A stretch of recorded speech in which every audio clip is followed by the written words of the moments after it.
Well, when I see Allister Aalders later today, I'm going to be mad at him, and I am going to let him know that I am not pleased at all with him. Our weather specialist has let me down in a massive, massive way.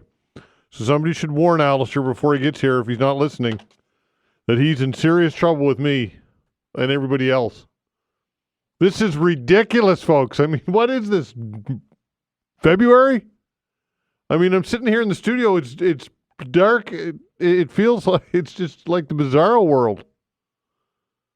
And I don't know, like, what's going on with this May, but it's before you blink, it's going to be over, and I'll be glad because the weather has just been atrocious. I know I'm complaining about something that, and when all is said and done, it's a first world problem, but still, give us a break, Mother Nature. Come on, Ma. Give us a break. Give us some sunshine. Allister, you're in trouble with a capital T, bud, when you get in here today. Anyway, thanks for tuning in and listening. It's a good day to sit in and listen to talk radio. And thanks to Vanessa Van Den Ness, of course, on the other side of the glass, the control board's doing a fine job as always. We will open the phone lines in about an hour's time to get your comments, as we always do. And yesterday we had a big day here on the show. It's Steve Murphy in here and the Premier, and I don't want to leave anybody out, but those were the first two that jumped to mind. We had a lot to talk about yesterday with the Premier, lots of calls. But one of the things that stood out, of course, is the Premier's defense of the province's move to add uranium to its list of priority critical minerals. We had a call from a guest, or from a caller rather, who is well versed, a doctor, a retired doctor, and expressing his concern. He wrote a detailed letter in which he sent me, and I received a copy of it. And the Premier of the letter about his hesitation, concerns about uranium development and proliferation here in the province. But the Premier said, look, it's pretty simple, folks.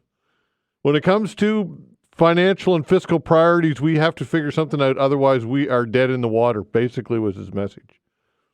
Citing a study that shows Nova Scotia ranks at the bottom of a list of 50 U.S. states and 10 Canadian provinces in terms of GDP capita. That's right, folks, last. We were last on that list. Out of 50 states and 10 provinces, GDP per capita, we are last. And that is simply unsustainable if we want to continue to deliver the services that we all are benefiting from, healthcare and whatever that the province provides. Education, go down the list. It's a long one. And if we don't do something, then we're just not sustainable. Bottom line, simple as that. And it's hard to argue with that. Now, of course, balanced with that are environmental risks and concerns, and these need to be considered. And the Premier says that they do consider them. But when all is said and done, there's always inherent risk with everything. I mean, I grew up in St. John, the port city, of course. It has the country's largest refinery. In St. John, it has at least 2 pulp mills and lots of heavy industry. It's got an LNG plant, and tankers regularly sit out in the Bay of Fundy and deliver oil and to that refinery and to those and all that the heavy industry that's associated with it. And look, nobody's blinked an eye for the 55 or 56 years I've been on this earth. And I know an accident happens and it is possible. But the point that I'm making is there's always risk with anything and with natural resources. But at some point, I think that we need to balance that risk with the fiscal reality that we're dealing with. And there have been lots of developments when it comes to how these mines are explored and how these resources are extracted. Is anything perfect? Of course not. Nothing's perfect. So I want to get your take on this. Do you agree with the Premier? Is it absolutely imperative and necessary, critical as a matter of fact, to develop natural resources? Or are you convinced that it's just not worth the risk and we should be investing our time and money into other things, including the green sector and wind and solar and all that goes with it? Or do we need to do both? And the Premier said yesterday that they are doing both, that they want to develop offshore wind with a huge need down the eastern seaboard in particular and other parts of the country. more of a challenge to develop power grids to the rest of the country because of jurisdictional challenges. But still, nonetheless, lots and lots to get to. You can weigh in on that. And I got another number of other things as well in the pile, including tying in with this, of course. A new poll suggests more than half of Canadians say they understand why Alberta might want to split from Canada, even if almost two-thirds say they don't want that to happen. So this is relevant because obviously Alberta is developing its natural resources. Yeah, that's right, Captain Obvious. And has done so for decades and decades and will continue to do so. And we have benefited from that as a country, financially, big time. And we here in Atlantic Canada, through means of transfer payments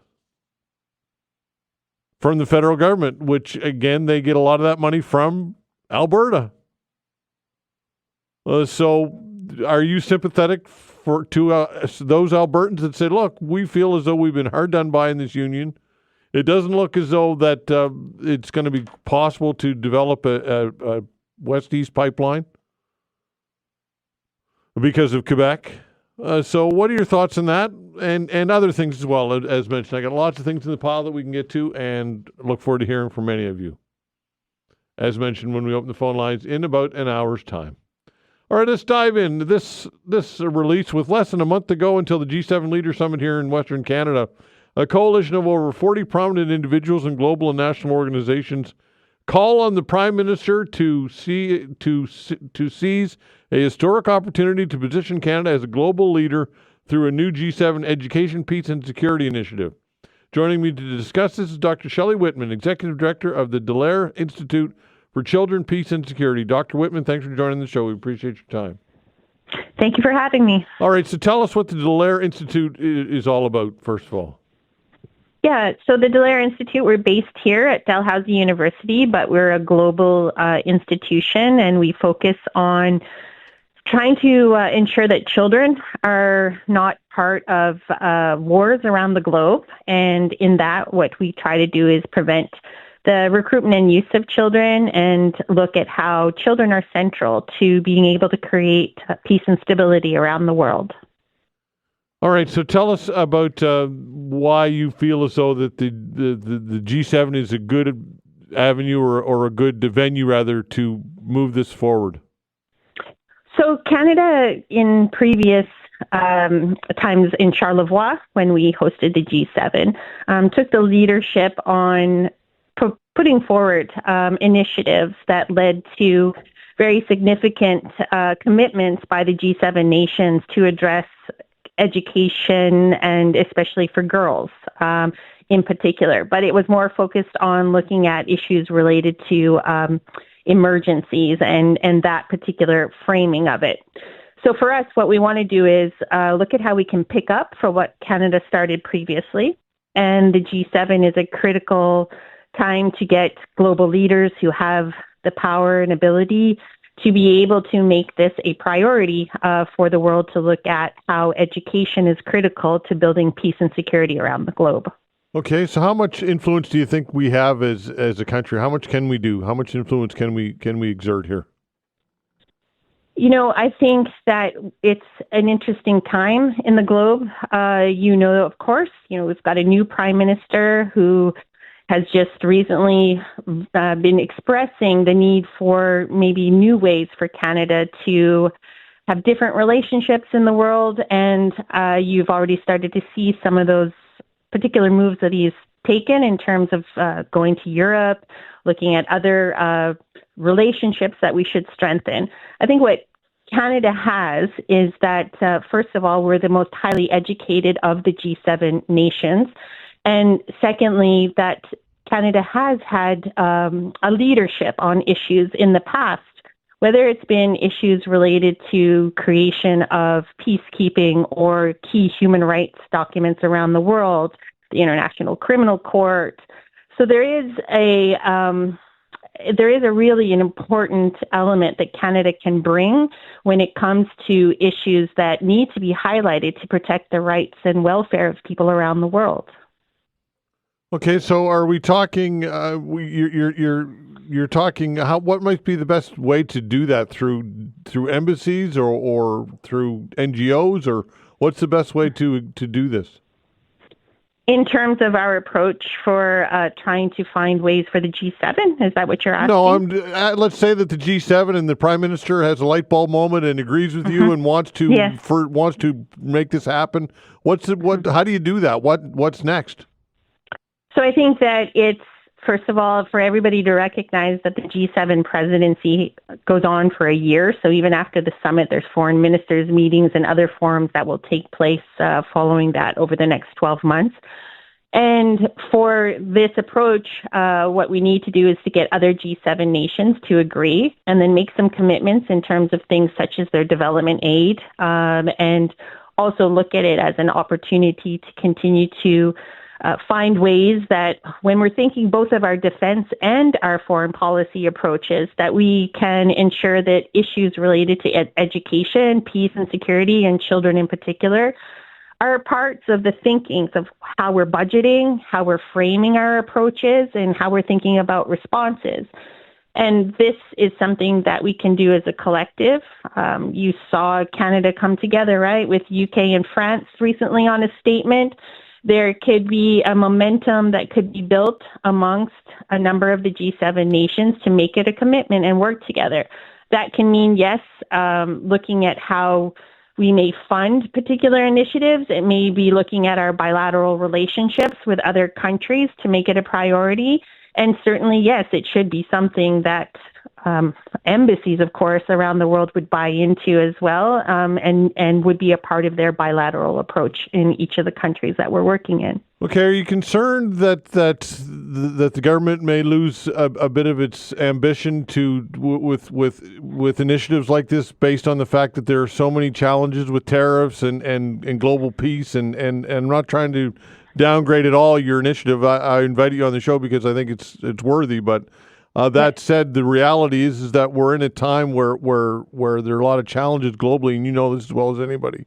Are you concerned that this kind of gets lost in all of that? Of course, it's always a concern that it can get lost in it. But what we really want to make sure that everyone understands is that this shouldn't be viewed as something that is separate. It is a part of those pressing concerns. You're not going to be able to address root causes or address resolution to conflicts like Ukraine and Russia if you don't understand how we need to make sure that education is critical to peace and security. So this is, what we're trying to say is it's not outside of those particular dynamics that you're mentioning, whether it's tariffs, whether it's improving education. I mean, you just mentioned, for example, here in Nova Scotia about the need for improving our, production and our economy. Well, you can't do that without also having an investment in education. And so that's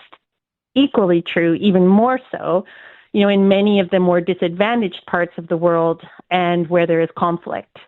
Education tends to be one of the things that gets destroyed, right? How many schools are you watching on TV right now that have been bombed and destroyed? Yeah. Well, where do the children go back to? Where are the teachers? Where are the educators? And how do we think about long-term peace building if we don't address how to treat others and how to think about others and understand that peace education is critical if we're going to move forward in breaking cycles of violence. Yeah, you mentioned cycles, though, and we know that governments work in election cycles, and this is a bit of a long game initiative. And again, I'm not downplaying it at all, but we know how impatient the electorate is with this type of thing. And so, what are your thoughts on because there's no quick fix here? I guess is what I'm getting at, right? No, there isn't a quick fix. You're absolutely right, but I think that there are many movements that have happened in this world that have had success through election cycles. If we can make it clear that it makes sense to us to continue along these paths, so we can start a path, and no matter what may happen in terms of election cycles, it can still be a movement that we invest in and continue to invest in because we see the criticality of it in terms of our Canadian values and our approaches. And certainly, some of the polling even shows, right, that 81% of Canadians support investing in solving global challenges. When we don't help to solve those global challenges, we feel the repercussions on our doorstep. And of course, what's happening in the U.S. with Donald Trump and its cuts to international funding and all those initiatives, it's really got to be desperate, I would think, at this point. Yeah, completely. It is in many of the countries that the Dallaire Institute works in. We see that. We see how incredibly important it is, and I think that the other element here is certainly that you're seeing an increased polarization of views around the world too. And that's not going to help us in terms of thinking how we can live peacefully together and work together. And without that, we won't have strong economies. So you can put all the tariffs in the world in and think that you can put a dome over you and you can be safe. But at the end of the day, the world doesn't work like that anymore, right? We're very interconnected, whether it comes from our economies or whether we're thinking about electronic means by where the world is controlled. So certainly we've got to continue to find ways to build a different approach to how the world cooperates. And maybe, the silver lining to all of the negativity we've been experiencing from south of the border is that it may be a time for the world to understand that the broken kind of systems that we've been looking at and experiencing, it may be a time for it to be disassembled and reassembled. Dr. Whitman, good chat. Appreciate your time. Thank you so much. Thank you for having me. All right, take care. Dr. Shelly Whitman, Executive Director of the Dallaire Institute for Children, Peace and Security. Nova Scotia teens have the highest smoking rate in Canada. We'll discuss this when we come back.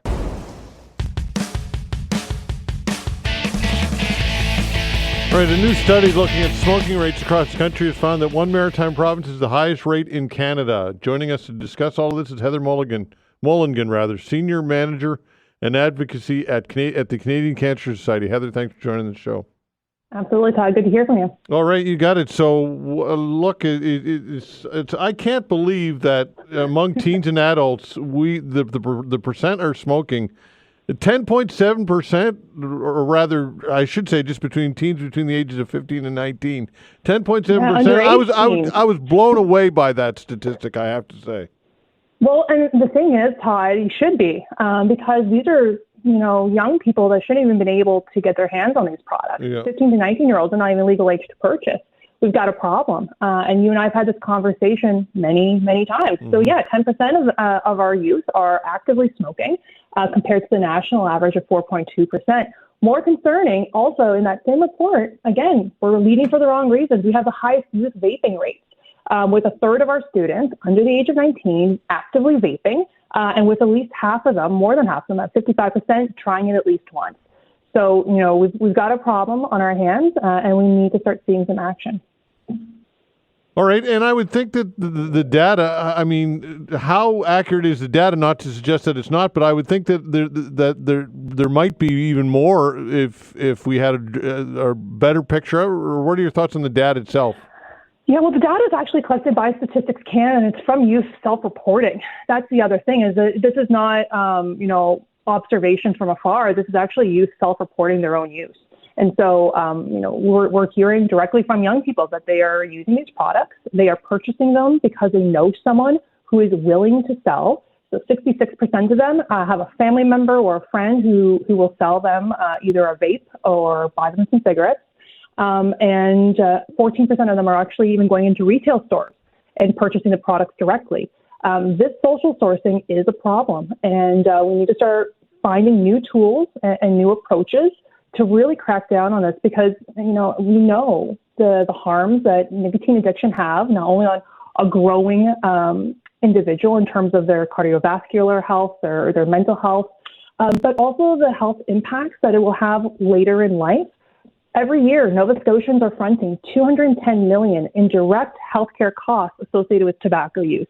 And that's, healthcare system, that's health human resources, that is addressing tobacco use, the outcomes of tobacco use.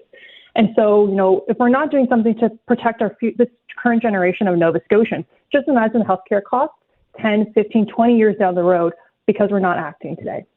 How do they afford it? I mean, I just don't get that. How the hell does anybody afford this, especially teenagers? Yeah, that's a good question. And I think it's because the products are evolving and becoming more affordable. And so especially, vaping devices, they have evolved significantly. So I think it's important to recognize, like in Nova Scotia, like we used to be a national leader in this space. We were the first province to ban flavored tobacco products and the first to prohibit flavored e-cigarettes or vaping products, including menthol. We recognize the role that these products played in attracting youth.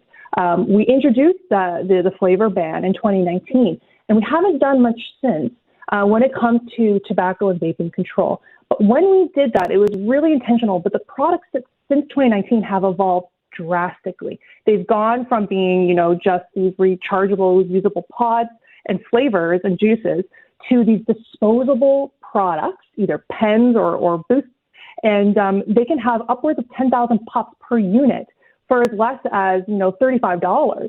And so the products are actually getting cheaper. They're getting more affordable to make, and the puff the puff per cost is going down because the tobacco companies are evolving the products and making a nicotine addiction much more accessible to youth. How do these tobacco companies live with themselves? I don't understand how they can get up in the morning and go to sleep at night. I don't get it.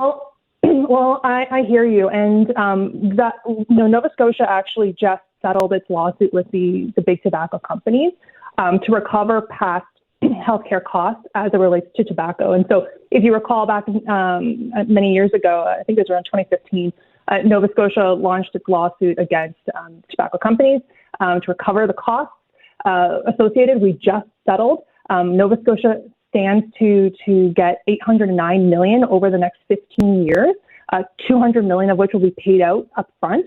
We have been advocating quite loudly to Nova Scotia, saying, please take every dollar that is coming from these lawsuits and put it behind where it's needed most. That is, better legislation and policies to bring down youth rates and to increase enforcement tools and better support enforcement of tobacco legislation, increase education and awareness, but also increase access to cessation. There are provinces like Prince Edward Island who's been really bold and courageous. They have a universal cessation plan. Means if you want to quit tobacco or you want to quit vaping, the cost of quitting is not the limiting factor. If you want to quit, they will pay for it. They also have increased the purchase and sale age of these products from 19 to 21 years of age, and have actively consulted islanders as well on the idea of a smoke-free generation policy, banning the ability to buy these products starting at a certain age. And so there are great examples across the Atlantic region. Newfoundland and Labrador has done the same. They've consulted on not only a smoke-free generation, but age 21 as a policy lever. New Brunswick has introduced robust enforcement legislation. They're considering also what does a generational or what does an age-based approach look like, as well as other provinces across Canada. So it's time that Nova Scotia retake its leadership role, lead for the right reasons, and really start cracking down on our youth vaping and smoking rates. Heather, appreciate your time as always. Thanks so much, and we'll talk again. Todd. All right. Okay, talk to you soon. Bye-bye. All right, take care. Heather Mulligan, Senior Manager of Advocacy at the Canadian Cancer Society. Tim Powers when we come back.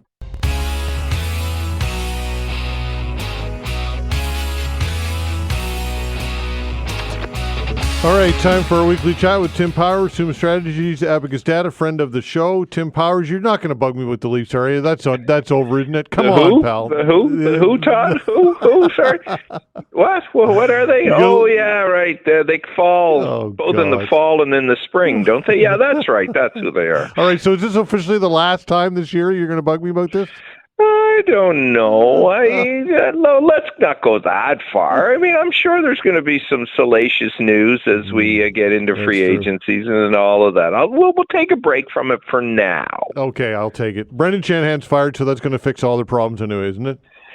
Todd Veinotte now going on a new job in the Rogers community, running the team. Yeah, exactly. Yep. That's right. There you go. And my salary would be probably quite comparable to his anyway, so it's just a 1-for-1, right? Look, I thought you were getting the same rate as Tom Brady was getting on Fox, so it might be a little pay cut, but you'll be all right. We'll make sure you get by. All right. Sounds good to me. Listen, Cup W, And I guess we're calling it work to rule at this point. Was that basically what they're doing?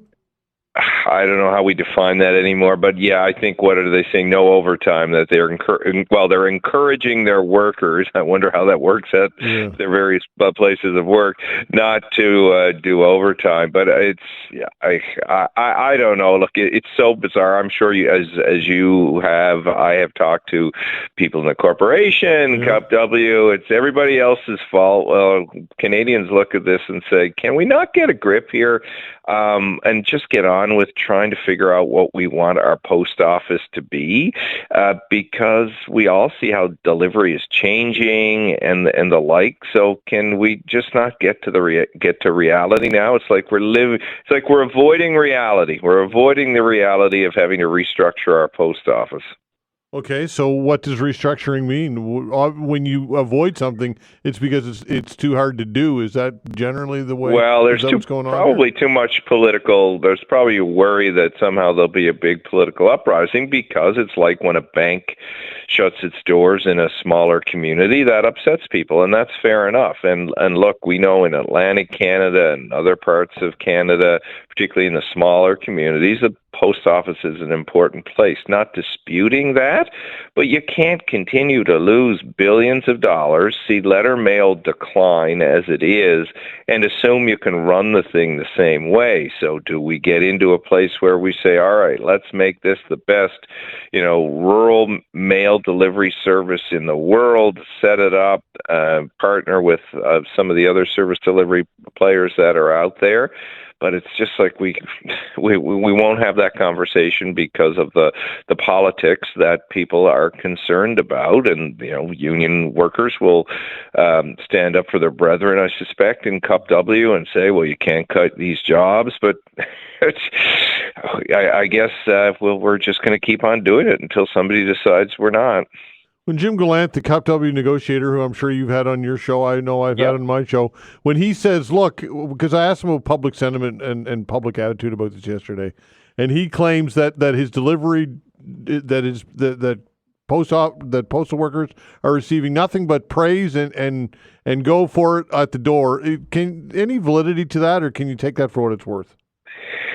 I'd take it for what it's worth. Look, I know at home in Newfoundland and Labrador, my 83-year-old mother really likes the postal service workers that she deals with, because they're very kind to her. They'll bring her packages. They'll do things like that. But I don't think that's the normal. If it is, that's wonderful, and they're great workers that she deals with. But I'm not sure there's universal admiration for postal workers, not because they're bad people, but because of envy and jealousy. I mean, people will look and say, all right, you've been offered, a 13% wage increase over a number of years. You've been given more personal days. After 5 years, you can't easily be removed from your job. I mean, I think particularly younger people who don't have those economic circumstances might say, well, why did they have that and I don't? So, yeah, I don't know if there's universal love for Canadian postal workers, regardless of how they are as individuals. All right. One of the counters that they often use is that the management at the management level, at the corp level, there's all John Hamilton's making $350,000 a year or whatever it is. Does that fall flat, or is there some validity to that?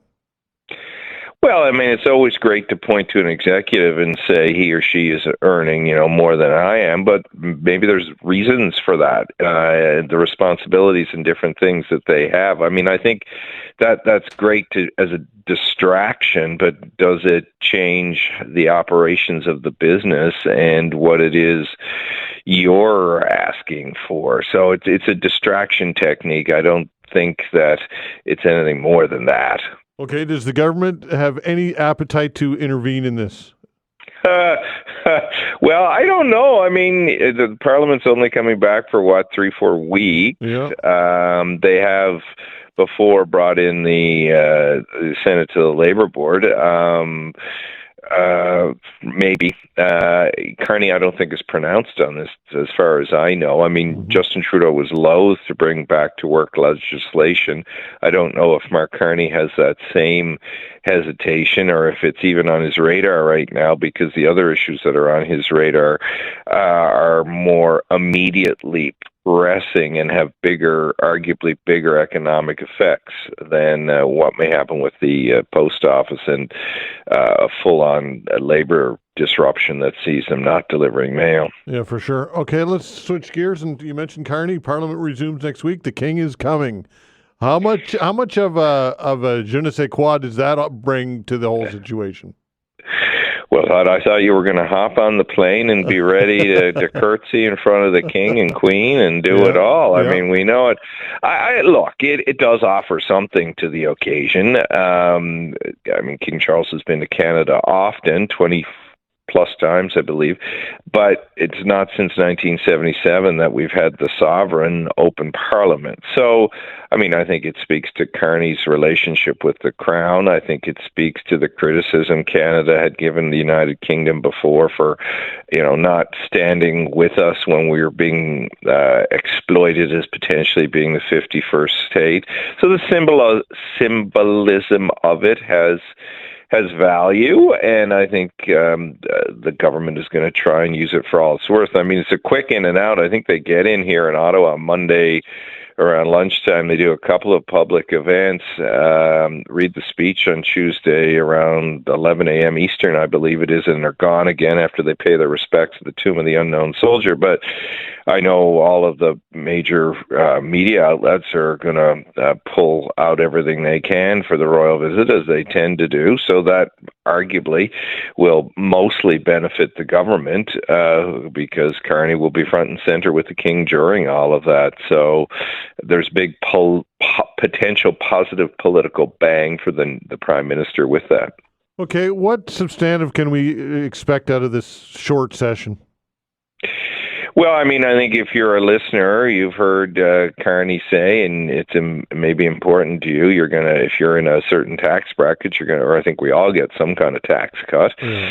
So, I mean, I think that's the big in your genes kind of thing that could come out of this. I think, who knows what they'll be able to do with interprovincial trade. I don't see my beer being sold in Nova Scotia or Newfoundland anytime soon, but, there may be a few other savings that are there, and maybe depending again where we are by the time we go get next week, maybe there's a tariff relief package on the table potentially, because I see what Trump has now put tariffs on the EU, so those would be the things I think we would look at seeing, and I'm sure the Prime Minister and the government might have another surprise or two they'll want to throw in there to build their appeal with the public in their early days.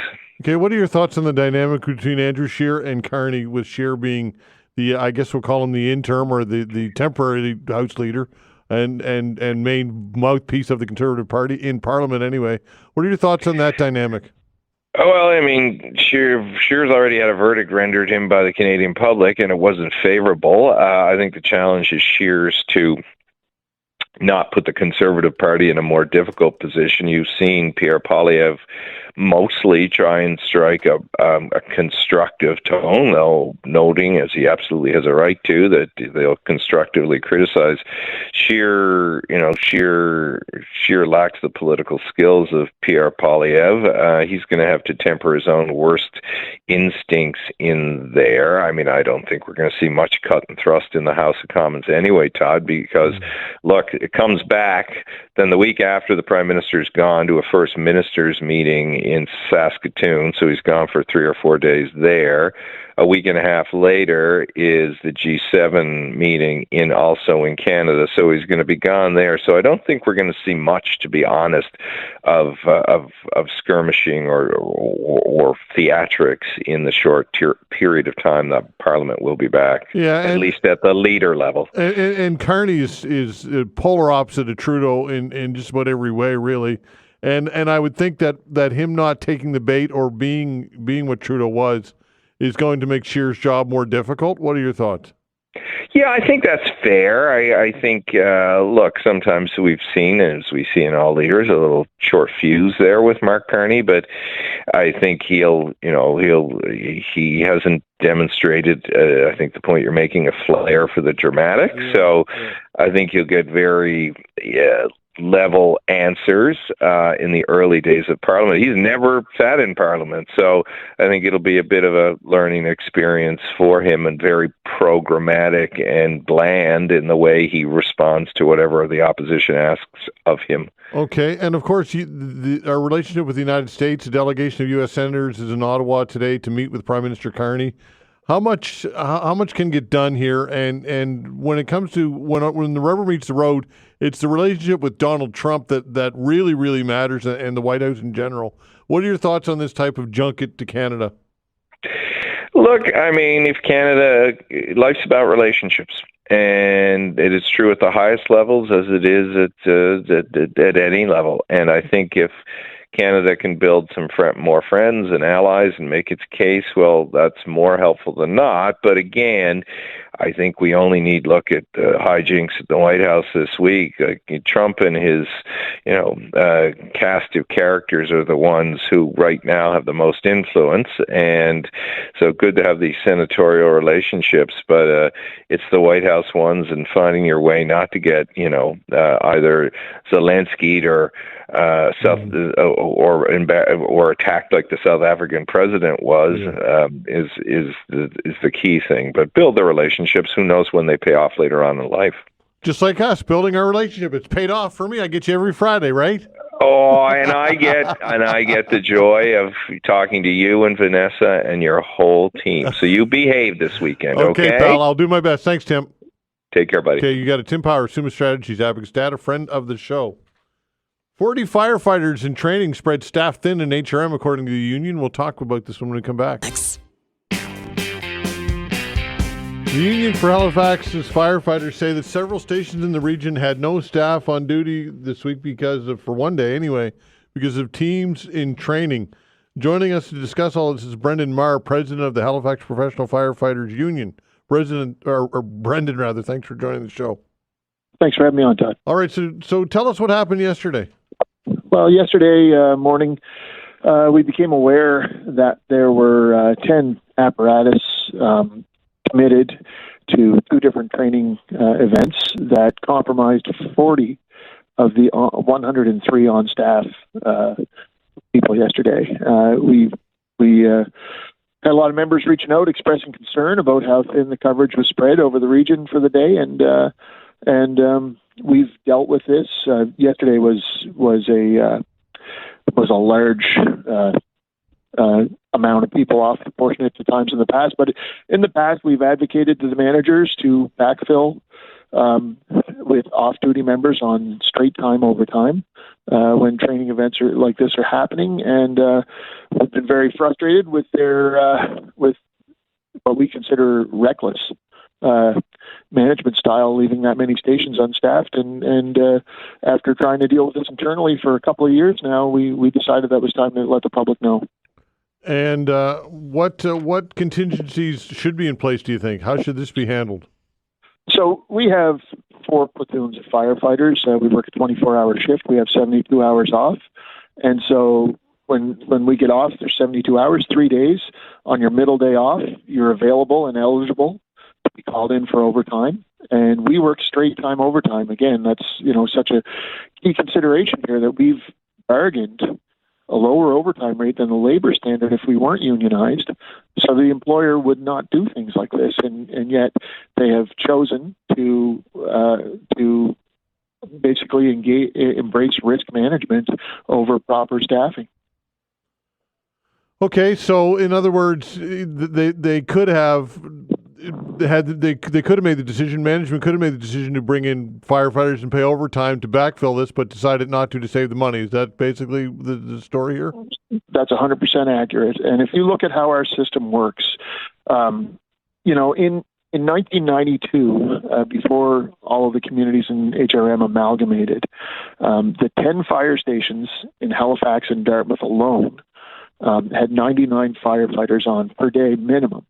The way that we run now, there are fewer fires, but there are more emergencies. We get lots of calls that are not just fires. So the way that the system runs now is that when there's a fire, at least 3 stations, when there's an alarm, even just 3 stations have to be mobilized to comprise what would be an effective fire fighting crew. And so 14 firefighters on scene in 11 minutes is our service delivery standard. A couple of years ago, 7 years ago, when we started tracking data, we were, I believe, in the 70 or 80th percentile, meeting that. And last year, we were down in the 50-something percentile with that. The city is becoming larger, more crowded, and it's taking more time to get around in the city. And so depleting our resources of trucks coming from the next district to support activities when there's an emergency in any district is irresponsible, in our opinion, and something that shouldn't be allowed to happen. All right, what's management saying about this, or have they responded to this? We've addressed this with them through labor management. We've tried to engage proactive protocols over the years, and we've been consistently stonewalled with any progressive activity. We wanted a process where when we have a 3-alarm or larger fire, and that would call on about how many firefighters were out of the system yesterday, about 40 firefighters. We wanted a mandatory call-in of 2 staffed apparatus when that would happen. And, we brought this to labor management over a number of years. It was never acted on. And they said they would manage each fire on a case-by-case basis. And they went. We've seen crews work 8 or 10 hours at fires without ever being given the chance to go to rehab and take a break. Calls come in more than one at a time, and we're seeing our crews get overworked at fires at times. So, in the PIA following the wildfire, an emergency call-in system was one of the things identified. Well, the union brought that to the managers proactively years before the wildfire, and it was never acted on. And so when we try to get out in front of things and avoid large-scale things, our members are members of the community and service providers. We're impacted by unsuccessful responses, and it's also creates a situation that's not safe for firefighters. So to call our members in at straight time overtime so that they can train and develop our people is, in my opinion, the only responsible way to go about this. Brendan, I appreciate your time. Thanks for joining the show today. Thank you, Todd. All right, take care. Brendan Marr, president of the Halifax Professional Firefighter Union. All right, what is on your mind today? We have a number of things we can get to. As always, of course, I'm not sure how many people want to talk about Cup W and their work to rule. Not a full-fledged strike yet, but I received at least 2 emails from people on this while I was chatting with Tim Powers about the Cup W situation and the work to rule. Again, I don't know how many people are directly impacted by this. I think more impacted, I know, are many charities. Charities that rely on the mail service being active and effective, and many small businesses as well impacted by this. I don't know how many of you out there on a day-to-day basis are relying on mail. Probably with every passing week and month and year, it diminishes as people figure out other ways to correspond. And look, what are your thoughts on that, or whatever else you have in your mind? Of course, Nova Scotia's Premier was in the studio yesterday defending his decision to add uranium to its list of priority critical minerals, and says that when it comes to the fiscal reality and the GDP per capita, the numbers are stark. And if we don't do something to figure out ways to develop our resources and therefore get the revenue associated with it, we're going to be in serious trouble in this province when it comes to our ability to pay for services that we all rely on. Do you agree with that?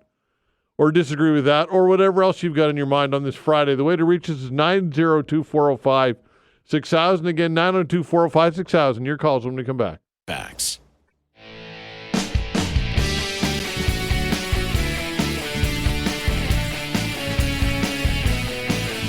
All right, taking your calls. The way to reach us is 902-405-6000. Again, 902-405-6000. What is on your mind on this Friday? Again, 902-405-6000. Cup W, Canadian Union of Postal Workers. Not on a full-fledged strike yet, but I guess a work to rule is the best way to describe it if we had to describe it. Canada Post has called for a countrywide halt to overtime as the midnight deadline passed with no deal. The union representing about 55,000 postal workers announced late last night that members are being told to refuse any work beyond 8 hours a day and 40 hours a week. The company offered new proposals earlier this week, but the union has said that the offers fall short on wages, cost of living adjustment, and other areas. Part-time weekend work has proved one of the biggest sticking points in the negotiations. Look, folks, to me, this is a hard sell to the public as far as I'm concerned. It really is when you look at the company and the annual loss of almost $1 billion a year in operating loss, and mail volume and it's steady decreasing, and of course other options that are out there. Now I get it that Canada Post serves the entire country and rural areas and has a lot of history with this country. And I'm not suggesting that it doesn't have value. But to me, this is a pretty hard sell to the public when we see continuing layoffs in the private sector, people struggling to get by on a week-to-week basis, people who don't have a place to live, grocery prices going through the roof, wages stagnating in the private sector generally. I think this is, just my opinion, a tough sell to the public in general. And I get it that there are some people out there who are hardline union members and labor groups that are going to disagree with me, and they'll say that good wages in the public sector floats all boats, and a high tide raises all boats. I don't know that I subscribe to that theory, because it's an oversimplification. Because if that were the case, then the government could just hire everybody. Right? Ultimately, the money comes from the private sector to pay for these services. So what are your thoughts on the future of Canada Post and these negotiations? And are you willing or do you support the union and its demands, or do you feel that they're out of touch with what's going on in general in the private sector out there? Again, I'm not trying to lead you anywhere with this, folks. I'm just sharing my opinion that I think it's a tough sell, an increasingly tough sell for the public to absorb this. When you look at, again, what everybody else is going through. Everybody knows people right now who are laid off, who lost jobs, who are working part-time, who are working the gig economy, who are struggling to keep your head above water. Everybody knows people in that situation, and many of you listening right now are in that situation. And you would look at a job like many of these senior letter carriers here, the wages they're making, and the 7 weeks off and the days off for whatever other purpose they are, and the defined benefit pension plan and all that goes with it, and say, that looks pretty good to me. 902-405-6000. That or whatever else you've got in your mind, folks. It is a Friday, whatever you want to get to, like always, 902-405-6000. And, of course, natural resource extraction. The Premier of the province joined me in studio yesterday and defended the fact that they've added uranium to the list of priority critical minerals, saying that it's necessary because when it comes to GDP per capita, we are last among all the states and all the provinces in Canada. We are last. Nova Scotia is at the very bottom of the list, GDP per capita, and that is just not sustainable. And I think everybody would agree with that. How you get to the sustainability is, I suppose, up for debate, but you can't ignore the numbers. 902-405-6000. George, hello. Morning, sir. Thank you for taking my phone call. Congratulations on your recent marriage, and now you'll always have the last word. Yeah, right. Yes, dear. Yeah, there you go. That's right. Very quickly, you had a lady on the other day from the Ecology Action Center, and she was talking about clear-cutting stands for nothing but biomass, and there's nothing further from the truth. I mean, the only stands people would cut for biomass would be either ones that were totally burned or totally destroyed by insects, because the difference in the price of wood is considerably different. Now, we sell quite a bit of stumpage, and we were getting $3 a ton until the Nova Scotia government came along and said we're going to use a lot of wood chips for fuel. And this stumpage thing varies, depends how close you are to a mill, but our price went up to $8 a ton, and we can sell wood now that we used to sell to Northern Pulp, and of course we lost that market. And if we sell hardwood anywhere from $15 and stumpage, like for saw logs, then up to $40, $45. So why would anybody clear cut a stand and sell it for biomass if they could get between $15 to $45 a ton for wood when they're only getting $8 for biomass? You know what I'm saying? I mean, they always give just part of the picture. They never give the whole picture. And this taking of the and using wood chips for fuel instead of oil is certainly a big help to the people in the forest industry, because when McNeil shut down Northern Pulp, I mean, it just took about $1 billion a year out of the economy of Nova Scotia. Yeah, for sure, and that was a gut that was a gut punch for the industry. Absolutely, it was, and I could only imagine how difficult it would be to replicate what Northern Pulp was buying in chips. Well, it is, because people lost. They lost millions of dollars of machinery and went bankrupt, and like I say, it took. And I think between Northern Pulp and Bowater, they shipped over 100,000 40-foot containers out of Halifax every year, so it certainly hit Halifax as well. Mm-hmm. Yeah. Absolutely. The other thing I'd just like to mention is this isthmus. And Canada was apparently put together by the railroad. They want the railroad to go right across the country. Now, I talked to a cousin of mine in Montreal, and apparently the recent bridge to build across the St. Lawrence River it was either $375 million. The federal government paid 100% of the cost of that. Now, you mean to tell me that that's more important than keeping provinces like Nova Scotia, Newfoundland, and New Brunswick in Confederation, just saying that we're only going to pay 50% of the cost to keep you in the country and keep the systems open? I'd like you to get maybe Sean Fraser on someday, or one of the Liberal MPs, and ask them why they're not fighting for them to pay 100% of the cost of this, where they paid 100% of the cost in Quebec. Well, yeah, but we know that Quebec is always gets extra attention because of the electoral map. That's just the reality of it, right?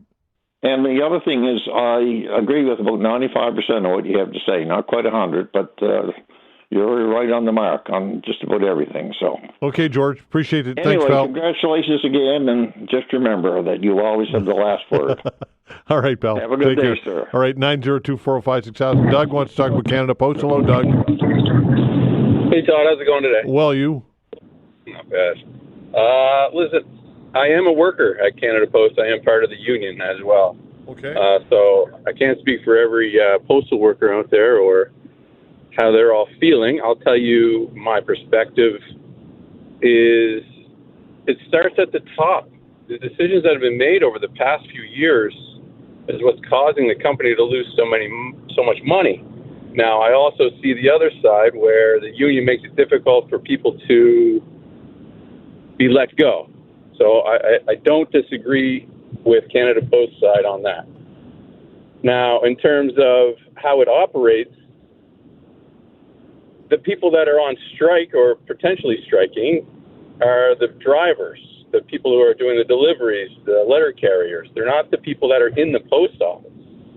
There's different levels of management in there that collect six-figure pay stubs annually, and that there's about 20,000 of those. Mm-hmm. Now, I don't know what their exact level or their exact salaries are. I can't say for sure they're all collecting that level, but when we're talking that many people, they need to streamline a little bit. Where does that happen? Does it happen with the delivery people, or does it happen with management who are making the decisions on where the money's being lost? They rely so heavily on an old business model that just delivers flyers to all their customers they haven't innovated any new business models in the past how many years? You're talking Doug Ettinger collecting $500,000 plus a 33% bonus annually. He collects the bonus while we're on strike. Where's that money coming from? You're talking Hamilton. He's on the news all the time talking. He's collecting a massive salary as well. That's just two levels at the very top. There's multiple levels underneath that, Todd, that collect big pay stubs as well. Yeah, you're right. You're right, and that's part of the story. And if I'm not reflecting that in what I'm saying, I should be, because you're absolutely right. Canada Post and its management level and how much waste it goes at that bureaucratic level is absolutely part of the story, and I agree with you. Yeah, and those salaries are getting paid out as well from the public. I mean, the people that are on scene that you see every day are part of your community. They're people that aren't there to hurt anybody. I mean, they're out there to collect a fair wage, and have job security. And I think they're entitled to job security. I'm part of the part-time, actually, Todd. I'm not a full-timer. So, but I've been there for 3 years, and I've seen they do work hard. I'm not saying that it's not rocket science and you're not saving lives out there, no. But they do work hard. Now, there are some other people in the union as well, which this is where I agree with Canada Post. They should have the ability to assess and look to get rid of people that aren't willing to put in the time and the effort. So it's a catch-22, I guess, to some degree. Okay, Doug, appreciate the call. Thanks, Doug. Take care at 902-405-6000. We'll continue with your calls when we come back. Facts.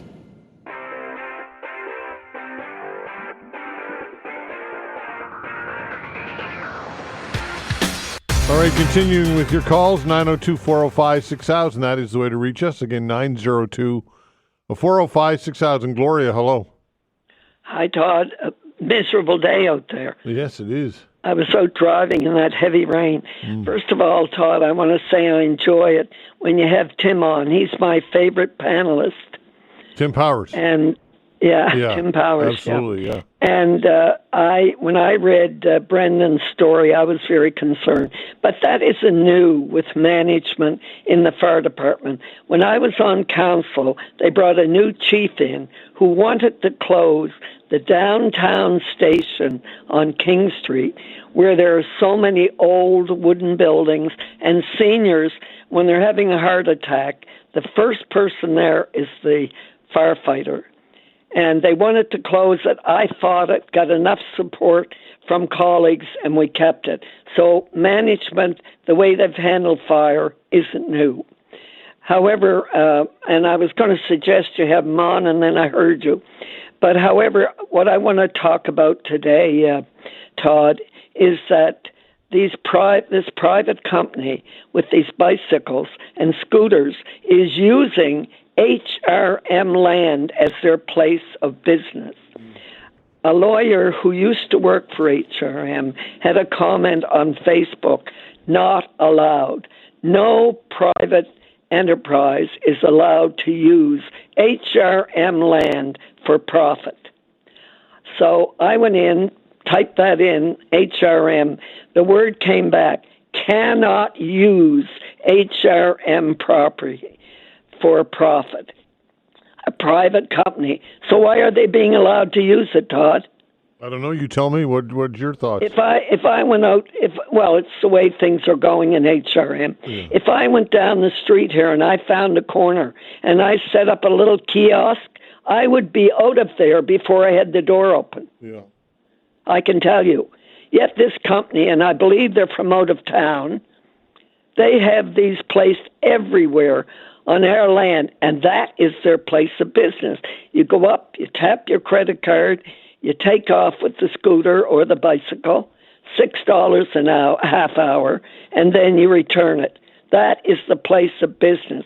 And that, according to the information I got and what the lawyer who used to work there said, it is not allowed.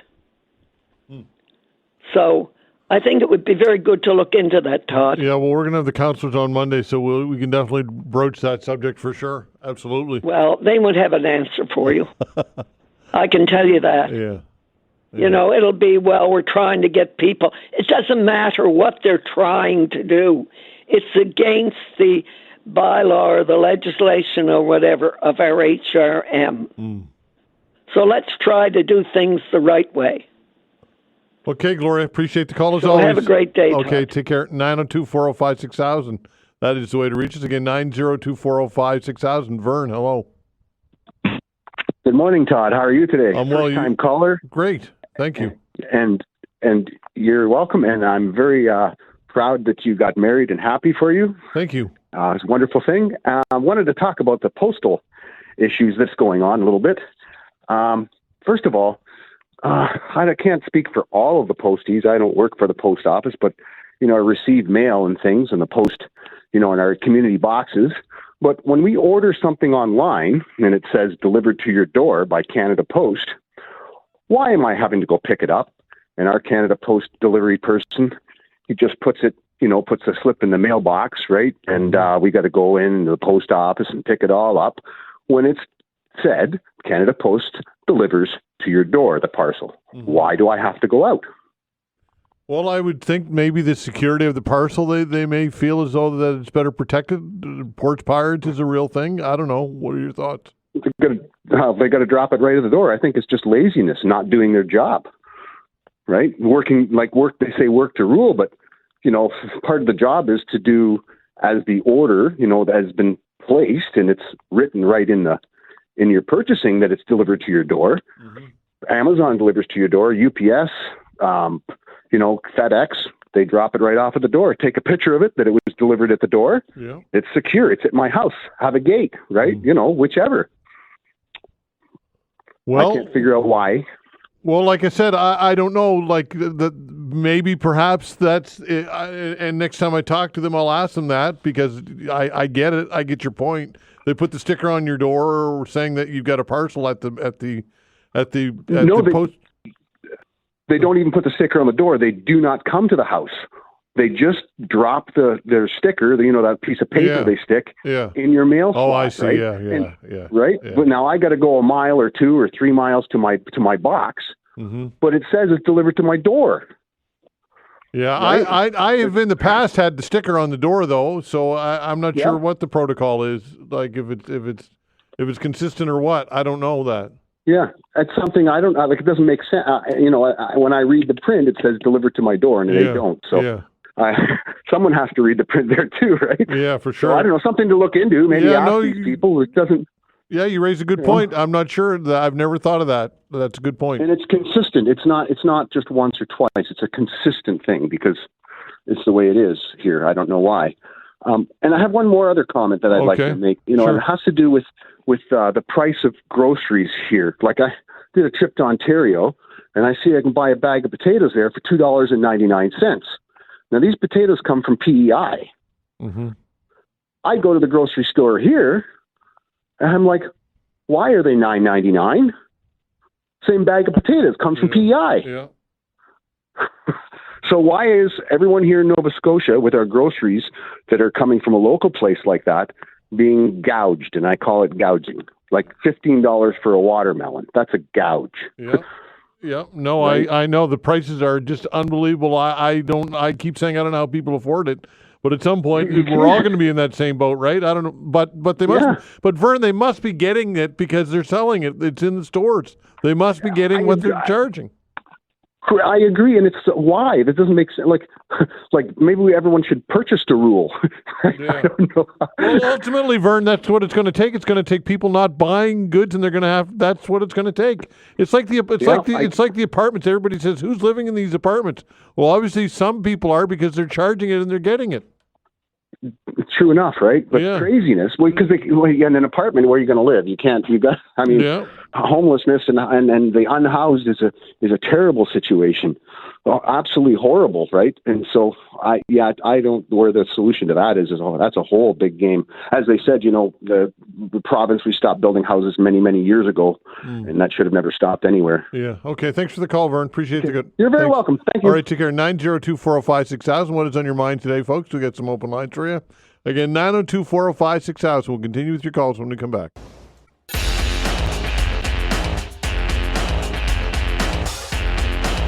All right, continuing with your calls, 902-405-6000. That is the way to reach us. Again, 902-405-6000. Here's a quick email from another Gloria. It says, I'm appalled to see that we continue to be expected to increase the wages of postal workers. Our taxpayer money should be going to other things like health care, more child care facilities, and better roads. Now, I'll interject and say that those are provincially funded services, and the post office is federal, of course, but some would say that there's just one taxpayer.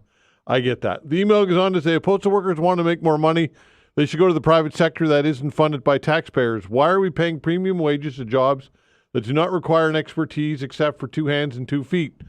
There are cashiers at grocery stores making far less, and they don't go on strike when they want a wage increase. They look for a better job that requires expertise. Something needs to change, and the government needs to put its foot down.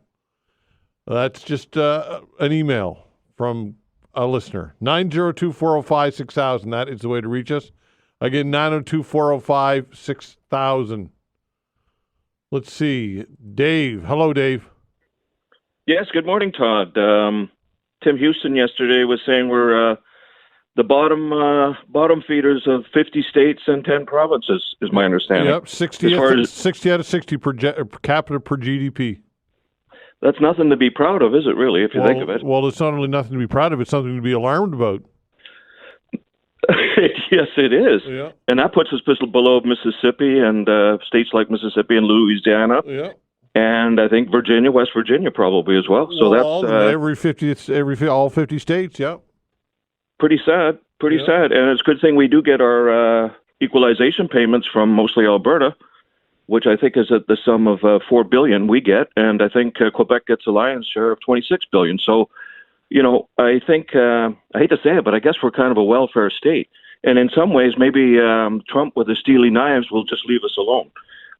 Just getting back to trying to mine for things in this province or anywhere for that matter. I know we're looking at pipe lines, possibly refineries built. These things take years, maybe decades sometimes. I mean, just the exploration, Todd, in this province for, say, uranium or even fracking, although we're told it's there, I think. But can you imagine the red tape and the rhetoric and the roadblocks that you're going to have to get through with, environmentalists and native land territories? And they'll put blockades up. And the thing is, we saw how difficult it was to move homeless people downtown here, and costly. Just to because you get scrums of people with their signage, whatever. So how difficult is that going to be, and how timely is it going to be to get this stuff going? I mean, we may be dead and buried by the time these things get going as far as production. Things should have been in order a long time ago, and now we're sort of scrambling. I think the whole country is, Todd, scrambling to try to figure things out. And I don't think Trump is the problem. Yeah, he is certainly, he's a thorn in our side. Yeah. But we've had a chronic ailment of many, many things in this country. And it's starting to show, housing and the economy and various other things. I don't want to dwell on that, but I think that's not a proud situation we're in here. Well, but Dave, let me interject, and then I'll let you finish your thought. But I just wanted to. But Premier Houston said it well. He said it'd be one thing to be in this situation like many states are, and not have any alternatives. But we have alternatives here in Nova Scotia. We have ways to get out of this hole, and it's through one of the key ways is through natural resource extraction, right? Well, I would say right now what seems to be a real hot item because of AI technology and its needy battery, lithium, all those things, uranium, nickel, because AI, we don't understand how much it takes in the way of natural resources. We used to talk about fossil fuel and what have you, but if we're going to be building these high-tech centers in the United States at least, with chip manufacturing, you need these minerals badly. Now, I don't know how much rare earth minerals we have in this province. I think Tim Houston said we did. Uranium might be one of them, but so that's what they're after. That's what you could see Trump. Ukraine has a ton of that stuff. South Africa has a ton of that stuff, apparently. I don't know if you saw that. That was very interesting. But that's another topic. Yeah. I'm not going to say I approve of it, but it certainly is an eye-opener. It's brought attention to the world.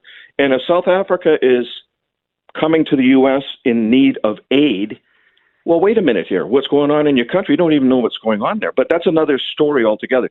But we're after rare earth minerals that Russia's loaded with, Ukraine, and we're all going to be needy for that with our AI technology. And that's happening very rapidly. So if we have that here, but again, these things take time, to just our exploration of these things take a lot of time.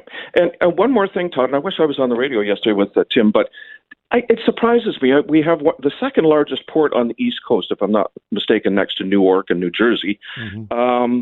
Vancouver's our biggest one in Canada.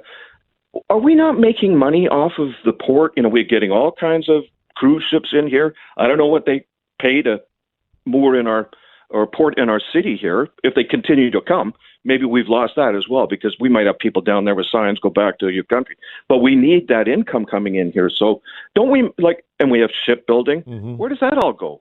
I mean, to me, I look at this city and I say, it looks like a pretty prosperous city. Yeah. But maybe that goes to the feds, and then it goes from there, it goes wherever, right? So, but interesting question, I think, anyways, Todd. So, listen, I appreciate you having me on board, and enjoy your rainy weekend, although I think tomorrow's supposed to be a little better. So, okay, Dave, cheers. Thanks for the call, bud. Take care. 902-405-6000. Jeff's the first-time caller, so I want to get you right on. Jeff, go ahead. Hey, how you doing? Well, you? Just fine. You read an email from one of your listeners a few moments ago, and I just wanted to correct some incorrect information. I'm one of the CUPW members that's working in a rural area. Sure. And she stated the fact that if we wanted money, that we should get it from elsewhere because the taxpayer shouldn't fund us. Canada Post is actually not funded by the federal government. We don't, except for the loan that we just got earlier this year. The corporation is actually supposed to raise all of its money through products and services, right? We're not taxpayer funded, as some kind of corporations might be. All of our profits go to the federal government because that's our only shareholder. Well, I get that, Jeff, but when you're running an $845 million a year deficit, and that's got to be backfilled by the federal government, I think that perhaps changes the argument a bit, at least, does it not? Yeah, but it's just that I realize that at this point there is a deficit, and I'm not sure who's to blame. I'm not pointing fingers at either side, even though I am part of the one side. But it's just the fact that other people think that it's taxpayers' money funding the corporation, and it's not. At this point, it may have to be for a little bit. I would rather not be in a deficit, and rather not be, fighting for my job per se. Mm-hmm. Well, you say it may have to be. That's what it is. That's how it is right now, and that's how it's going to be for the foreseeable future. Is it not? I would hope not, but what can you do, right? I don't know who's to blame for the current mess that we're actually in, and I disagree with some of what the corporation wants to do, because I think there are enough employees to do most of what they want to do without hiring a whole whack of new ones, because that's one of the sticking points on that weekend parcel delivery. Yeah. They claim they want to hire a new bunch of part-timers, but I don't work in the city, so I don't know how many they have, but I would assume that between the part-timers and the temporaries that they've got, they must have enough people that they could juggle the numbers around. And I do know that the one negotiator spelled out in the Kaplan Commission how to do the weekend delivery using full-timers, and he claims in his math, he was telling him how it would actually be cheaper than hiring a whole new slate of people. Jeff, you're a letter carrier, correct? I'm a rural mail carrier. Okay, rural mail. Okay, do you feel as though that you're, I guess, being beat up on a bit? That the union is an easy target here when it comes to this, and perhaps the company should be at least share more of the responsibility, or if not, a lot more. I really wish both sides would just sit down and actually sit at the table and get this hammered out. I mean, we should have had it hammered out months ago. Yeah. I don't know. I said I'm not in Ottawa, so I don't know where the sticking points actually can be. And I'm not going against my union. I'm not going against my employer. But it's just that I'm not sure where to turn on this one. I actually don't know. It's obviously very frustrating for everybody, though, right? That goes without saying. It is, and for people to say that, and the other thing I do notice, at least where I work, but I've been on the same route since the beginning of time, that people are very friendly and supportive of me, and telling hope that nobody's been bad-mouthing me over the labor dispute. Okay, appreciate the call, Jeff. Okay. All right, take care. 902-405-6000. That's the way to reach us. Bill's giving us a call. Hello, Bill. How you doing, Todd? I'm well, you? Not too bad. A quick question, but I want to get on to the main thing about immigration. How much is the wages for the postal people? Go ahead. Say that again, Bill. Sorry.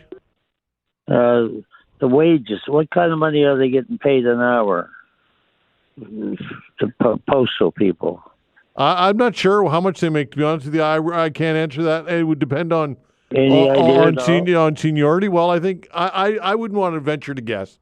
I really don't know. I'm thinking that it's. I can't say. It's a good question. I don't know how much they make. I don't know that. That's a good question, though. Maybe somebody will call in. I'll tell you what I called about. It's a shame. You know, we've got down at the Ports Canada, the Immigration Museum. Now, there's another story there, and it's a shame because as every day goes by, we lose more and more stories. Not just from immigration, but all the people that worked on the waterfront during this period right after the war when the immigrants really came in. An example, the immigration officers, custom officers, police department, nuns, doctors, and so on. We're not getting any stories hardly that I know. In fact, I may be one of the rare ones that worked quite a few of the jobs on the waterfront. And there should be, you got one side, the immigration, well, once they hit here, you know, stevedore's got to tie the boat up, the freight handler's got to work in ships, or carry the baggage, railway, so on.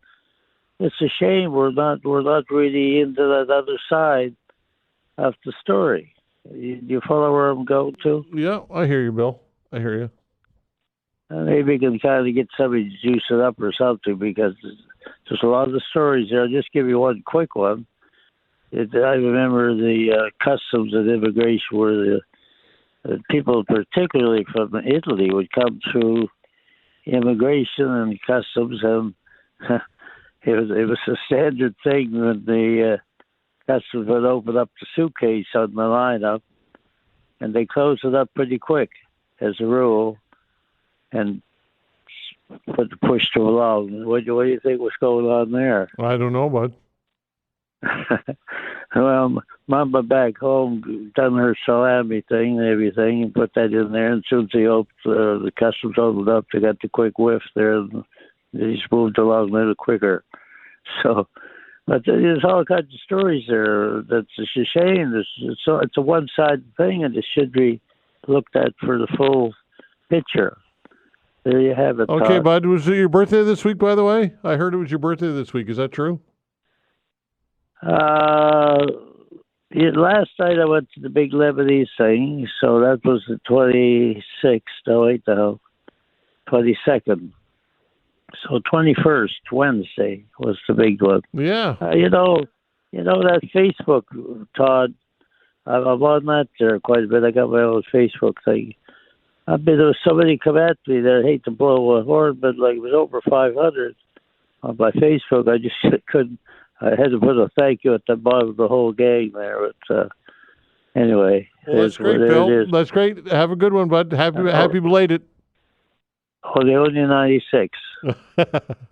Well and done. I was dancing here at Northwood Wednesday night. The family all came over, and we done the thing. Well done, bud. Thank you. Thank you. All right, take care. 902-405-6000. Give us a call. We're taking your calls till noon. 902-405-6000. We'll continue with those calls when we come back. The company should be at least share more of the responsibility, or if not, a lot more. I really wish both sides would just sit down and actually sit at the table and get this hammered out. I mean, we should have had it hammered out months ago. Yeah. I don't know. I said I'm not in Ottawa, so I don't know where the sticking points actually can be. And I'm not going against my union. I'm not going against my employer. But it's just that I'm not sure where to turn on this one. I actually don't know. It's obviously very frustrating for everybody, though, right? That goes without saying. It is, and for people to say that, and the other thing I do notice, out at least where I work, but I've been on the same route since the beginning of time, that people are very friendly and supportive of me and telling you, hope that nobody's been bad mouthing me over the labor dispute. Okay, appreciate the call, Jeff. Okay. All right, take care. 902-405-6000. That's the way to reach us. Bill's giving us a call. Hello, Bill. How you doing, Todd? I'm well, you? Not too bad. A quick question, but I want to get on to the main thing about immigration. How much is the wages for the postal people? Go ahead. Say that again, Bill. Sorry. The wages. What kind of money are they getting paid an hour? The postal people. I'm not sure how much they make. To be honest with you, I can't answer that. It would depend on seniority. Well, I think I wouldn't want to venture to guess. I really don't know. I'm thinking that it's. I can't say. It's a good question. I don't know how much they make. I don't know that. That's a good question, though. Maybe somebody will call in. I'll tell you what I called about. It's a shame. We've got down at the Ports Canada, the Immigration Museum. Now, there's another story there, and it's a shame because as every day goes by, we lose more and more stories. Not just from immigration, but all the people that worked on the waterfront during this period right after the war when the immigrants really came in. An example, the immigration officers, custom officers, police department, nuns, doctors, and so on. We're not getting any stories hardly that I know. In fact, I may be one of the rare ones that worked quite a few of the jobs on the waterfront. And there should be, you got one side, the immigration, well, once they hit here, stevedore's got to tie the boat up, the freight handler's got to work in ships, or carry the baggage straight away. So it's a shame we're not really into that other side of the story. You follow where I'm going to? Yeah, I hear you, Bill. I hear you. And maybe we can kind of get somebody to juice it up or something because there's a lot of stories there. I'll just give you one quick one.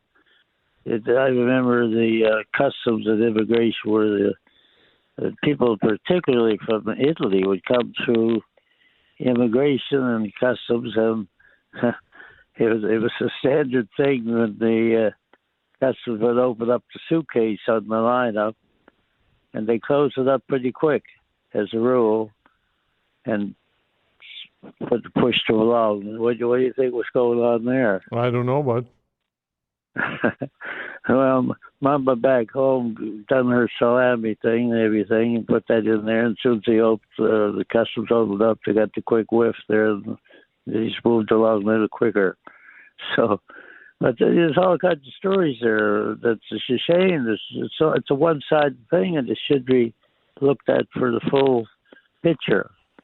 There you have it. Okay, Todd. bud. Was it your birthday this week, by the way? I heard it was your birthday this week. Is that true? Last night I went to the big Lebanese thing, so that was the 26th. No, wait, no, 22nd.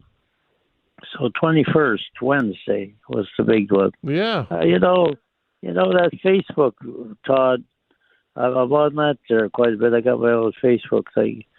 There was somebody come at me there. I hate to blow a horn, but it was over 500 on my Facebook. I just couldn't.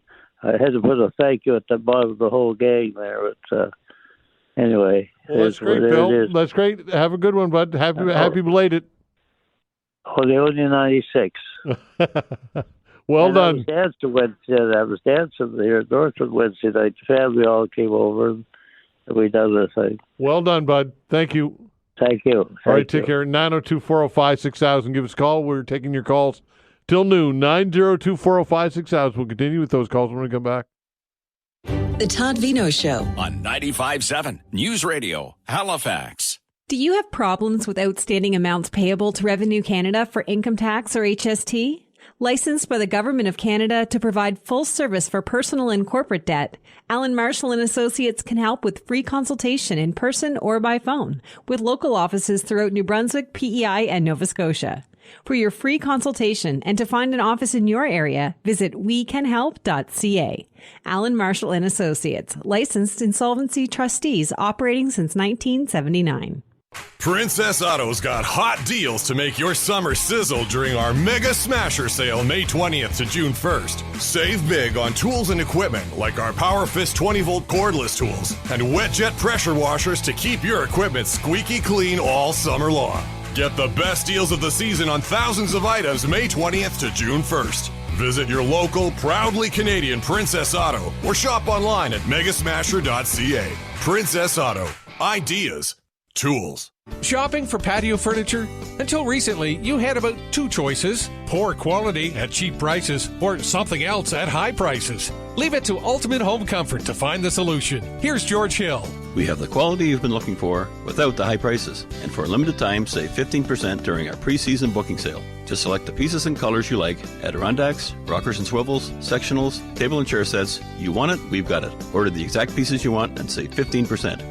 Enjoy free assembly and delivery to your deck or patio with minimum purchase. So, better furniture, free assembly and delivery, and 15% off if you order now? Exactly. Fabrics that won't fade in the sun, solid, heavy-duty construction that won't end up in your neighbor's yard, comfortable, good-looking.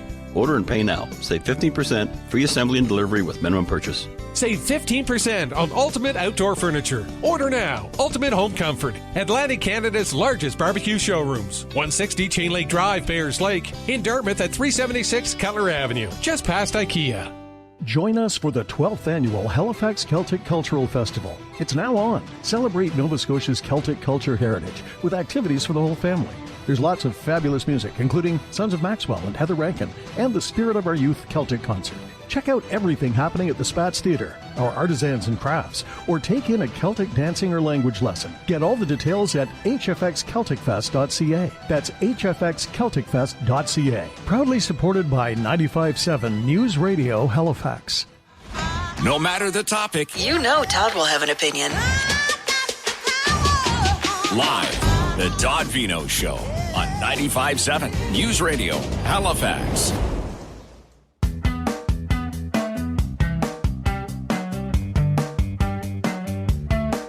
All right, taking your calls, 902-405-6000. That is the way to reach us. Again, 902-405-6000. AJ's giving us a call. Hello, AJ. AJ, are you there? Thanks for taking my call. Hello. Hi there. Go ahead. Thanks for taking my call. Sure. Strange scenario. I always, with Revenue Canada, I always deal with them online on the computer. If they have mail for me, they will send in an email to my regular email address telling me that I have mail and to log on to my Revenue Canada website to read it. So, lo and behold, I do that. And they're sending me a notice stating that I was, and get this, overpaid by $35 and change for the carbon tax credit, not the GST, carbon tax credit. Yeah. I call Revenue Canada, and she tries to walk me through this. I don't know if this is a scam or what is going on, but she certainly couldn't walk me through it. And just wondering if anyone else has had that, experience, or be careful. I don't know what's going on. My next step now is going to be call my MP. Yeah, I'm not sure. I think I've heard somebody else mention that, but I'm not sure. Like I said, how could they justify that? I suppose, right? That's weird. Wouldn't it be their fault? Well, I think we're going to have to get Dr. Rob on to figure out the algorithm that they would use to even calculate it. Yeah, exactly. Interesting. Okay, AJ, thanks for the call, bud. You're welcome. All right, Thanks. take care. 902-405-6000. Aaron's giving us a call. Hello, Aaron. Hi, Todd. How are you today? I'm well, you? Good. Just calling in about the lady you had on yesterday about the gun ban advocate from the Paulie Souvent. Yeah, the misinformation that this group has been putting out is really bad. First off, with the term assault-style firearm, that doesn't even make any sense. Either a firearm's an assault rifle or it isn't. And what makes an assault rifle is a device inside it called an autosear which allows the rifle to be switched from semi-auto to full auto. Most people in Canada, aside from police officers and military, can't own those style of firearms. So it's a non-issue. She keeps on switching when she talks about mass shootings to the States to Canada. She can't be, putting those two situations together because it's just two different situations. She talks about the AR-15 as if it's some kind of firearm that has a special capability of killing more people, which isn't true. The round inside the firearm is what kills the people. It's just a semi-automatic. Why do people use them in the States? They're cheap, popular, available. Same reason the SKS is used in mass shootings in Canada. The other issue is they don't seem to go after the rash of domestic violence that's occurring. Now, they're touching on it now a little bit, but that's never been their main goal. And they've never actually went over all the illegal firearms that are coming across the border either. They focus on a certain style of firearm, and they just hammer it home. Now, if someone were going to commit an act of violence against their domestic partner, a shotgun or a hunting rifle is going to be just as effective as anything. So you would think that they would focus on that. You'd think they would focus on the hate that's being spread against women over the internet, or the illegal firearms that are coming in would allow any kind of crazy person to have access to something like that. Firearm people don't have a voice in this country, and that's fine. But I will tell the people that are hunters that they're going to come after your firearms next, okay? So first they're going to start out with these, then they're coming after those firearms. And they're going to use domestic violence as the reason for it. So anybody out there who are hunters, just be aware that your weapons will be next. So that's, it's frustrating listening to those people just spread this misinformation, and they have they don't have any firearms knowledge, and the people in the firearms community have no voice. We just don't. People just they'll take whatever other people say and run with it. And it's frustrating because I've been a sports shooter ever since I was a child. And I mean, this gun ban has just destroyed my hobby, my sport, and many other people's, let alone the money that they have invested into these things. So, it would be nice for them to tell the truth, and they would get a lot more support from firearms owners if they did tell the truth, because none of us want women to be killed. None of us are targeting, we don't buy a firearm to say, oh, how many people in a mall can I go kill? And for that matter, someone can cycle a shotgun very quickly. That can be used in a mass shooting as well. So the targeting of specific kinds of firearms is ridiculous, let alone the number of these firearms that are out there. And the magazines that she talked about, there's millions of them. They will never get them off the street. So I'm just wondering, what is the purpose of this crusade that these ladies have? It seems to be all over the place. But if they want people that own firearms on their side, maybe stop with the misinformation. It would be nice. Okay, Aaron, appreciate your comments. Thank you. Thanks. Bye. All right, take care. Eric, quickly on the Leafs, if you can. Yeah, on the Leafs. Well, Shanahan will do good in New York when he goes to the Islanders. Keep John Tavares and Knives, because I thought they were the two best players in the playoffs. And I'll tell you, Toronto was lucky to get by Ottawa.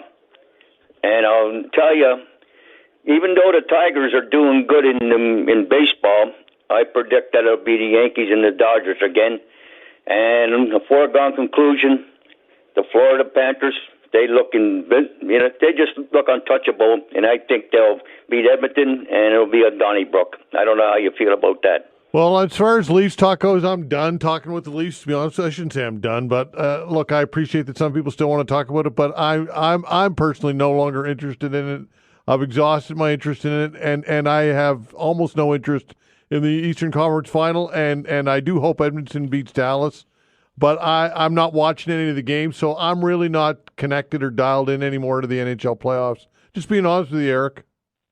Yeah, well, that's great, but I mean, like I said, you can't blame Shanahan and you can't blame the coach. Well, sure you can. Sure you can. You can blame Shanahan. He's been there for 10 years. Yeah, I know. Well, he He looked like on that 7th game, he looked like he was ready to leave right there. I mean, the look on his face just told the whole story that man wanted out. Well, the bottom line is, Eric, he's going to go make scads of money somewhere else, and these people are all got all kinds of money, and I'm at the point now where it's like I've talked enough about hockey and about the Leafs, and I'm moving on because there's a lot of issues in the world happening, and I don't feel sorry for anybody involved because they're all making all kinds of money and they got pretty good lives. They're all healthy. And I think when all is said and done, all this hand-wringing over the Leafs is a little over the top, if not a lot over the top, in my humble opinion.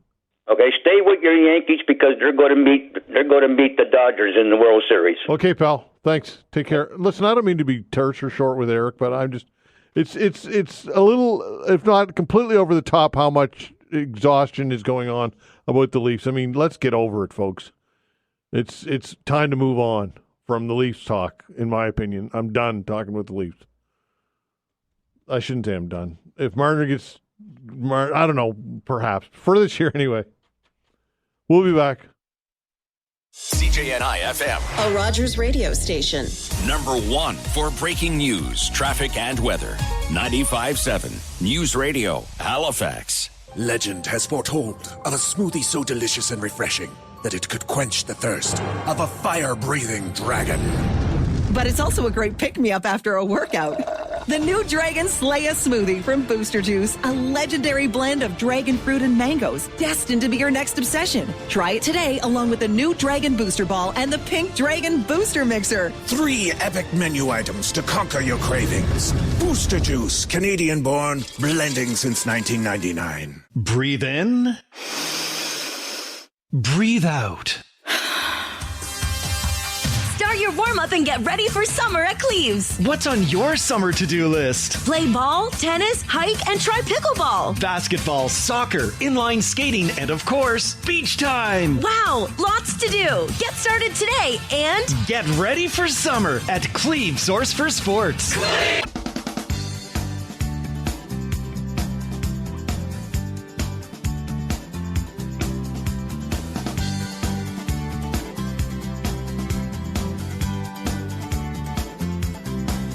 All right, just a reminder, of course, we will be talking weather. We'll get our weather update when we finish the 12:30 news with Allister Aalders, our weather specialist, and we'll talk about the weekend weather that will be. And although it's not good, we'll still get all his insight, if you will. So look forward to chatting with Allister despite the grim outlook. All right, this story. For the first time ever, Acadia University has placed second at the Enactus Canada National Expo, and it was a first-year student who led the charge. Joining us to talk about all of this is Acadia University student Sophia Rae. Sophia, thanks for joining the show. Hi, thank you so much for having me. I appreciate it. You got it. So tell us what Enactus Canada National Expo is all about. Oh, my God, it was crazy. I think for me, being a first-year student, I never thought I'd have the opportunity to talk to people on such a massive stage. Enactus is a social entrepreneurship club on campus, and I found it pretty randomly, and it was the best thing that happened to me. I'd been doing the business for about 7 years beforehand, and then when I incorporated it into Enactus, it just changed my life, and the people that I met were incredible. Okay, so again, tell us more about it, though. What does it highlight? What are the details of it? The background for those who don't know. Yes, so Enactus basically it allows students that want to make social change to come together and work as a community. And when I first decided to do my mental health business, I was dealing with a lot of trauma myself. I had lost my aunt in the Nova Scotia massacre, and I realized that we don't have enough support systems for youth when it comes to mental health, when it comes to trauma-informed ways of relating to one another. And when I integrated back into the school system, I recognized that teachers are also unaware of how to support their students to the best of their abilities because there's a lot of students going through hard times. And so my goal was to collaborate with professionals in the field and to make sure that we could make innovative mental health and trauma-informed resources to give to both students and to educators. So when I joined Enactus, they were like, this is an incredible initiative. Let's take it to the next level. And so we went to regionals, and regionals is where all universities from across the Atlantic regions get together and they present their projects. And so I presented in the Desjardins Youth Empowerment Program, and I won first place, which was pretty crazy. It's something very new for Acadia. We're a very small school of under 4,000 students. So this was a massive win for us.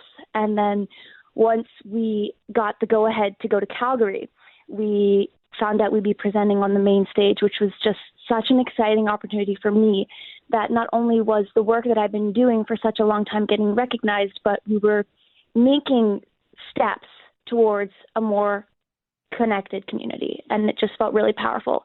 And then once we presented on the main stage, there was the big announcement that we won second place in our category, which is, we made history for Acadia University, and I just feel really honored. Well, congratulations on that. That's awesome. Thank you. So when it comes to the project itself, Resilient Youth Inspired, it's mentioned by your own experience and following the trauma of the mass shooting. How does this, how might it, if enacted, fill some of the gap that is mental health in for students and support for students? Yeah, I think at the core of everything, we try to connect in our shared humanity, and we know we're all struggling. That's something that I recognized when I started sharing my own story. A lot of youth felt very comfortable sharing their own struggles with me. And I recognized that while mine was a lot more intense and maybe on a bigger scale than other people's events, we've all experienced some sort of traumatic event. COVID-19 was traumatizing. And being able to create positive spaces where we can come together and talk about our mental health, but not only that, offer tools that these youth can use in their everyday life. I call it Resilient Youth because I believe resilience is like a foundation, and it's something that you work on so that it's there for the rest of your lifetime. It's not something that can be broken, and you fall back on resilience. And that's why the tools that we use in our presentations, in our workshops, in our programming is so that students can grow and continue to use these tools in their life while we teach them when they're young. And then when they're in their adulthood, they can also fall back on these programs and these tools as well. Okay, so you mentioned tools. Tell us more what tools are. Yes, so basically when I went through my own traumatic experience, I started developing tools that worked for me. And both my parents work in the wellness sector. They own yoga schools, which is they go in and they teach educators how to implement yoga in the school system. And so I was really lucky to be able to work with them to create mini toolbooks. And these mini toolbooks that clip onto the backpack of students, it expanded into a program. And so one of the tools is Name It, Claim It. So about recognizing our emotions, getting to the root of them, identifying what we're really feeling so we can help ourselves to feel better. Not just seeing the emotions as a symptom, but recognizing that they're telling us something. And so these are things that we unpack in our presentations and our workshops, something that's concrete for students to use.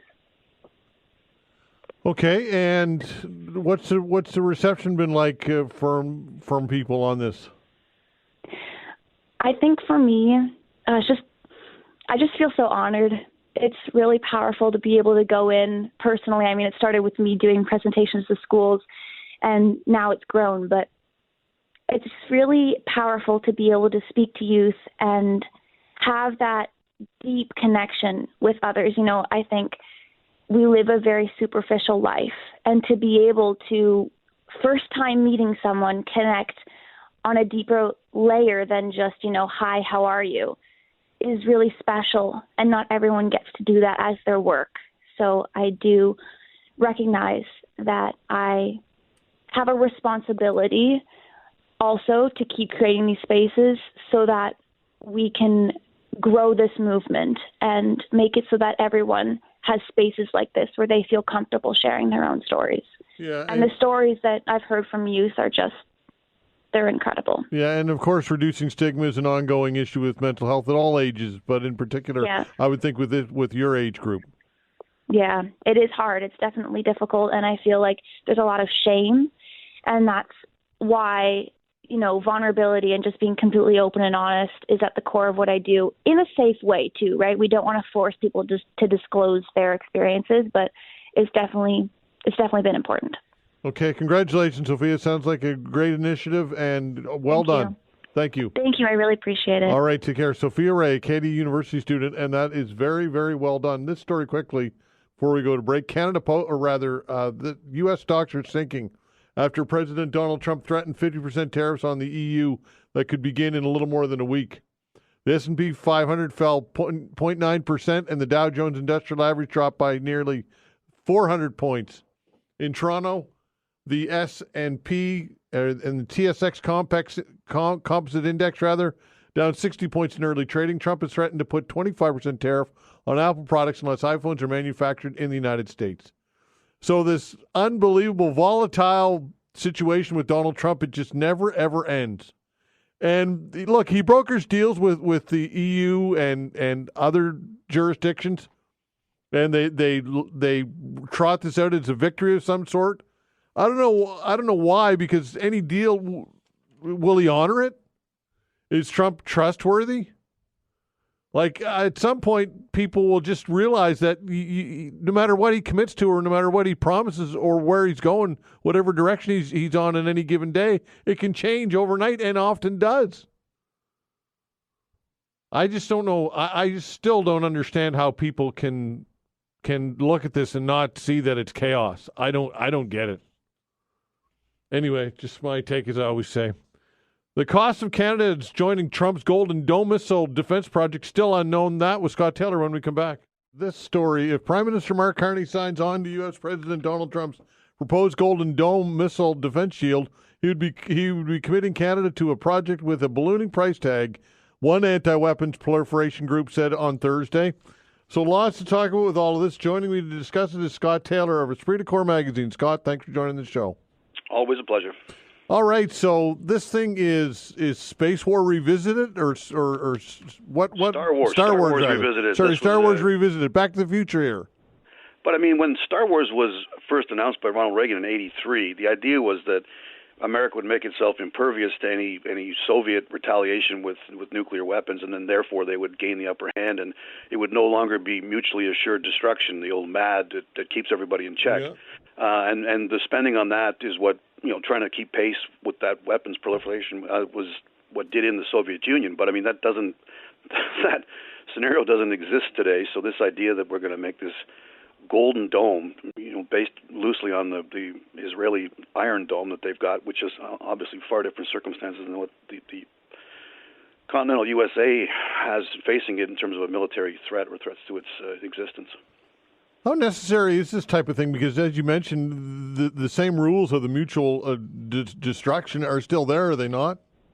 Well, if they make this Golden Dome and then America is impervious to any nation from North Korea or from wherever to retaliate, they're going to be more inclined to use their weapons in an offensive manner because they're certainly defended. So that's where I think the world is getting a bit anxious. I know that both Russia and China have seen this as a sort of threat to the status quo, because now there would be a case where America could use its weapons, its arsenal, in a way that we had not seen for been threatened with for a long time. So it's an interesting, but it's also, this is something which came from the mind of Donald Trump. It was not something that the generals were asking for or demanding to. And there was a ballistic missile defense proposal that Canada chose to not participate in back in 2005 as well.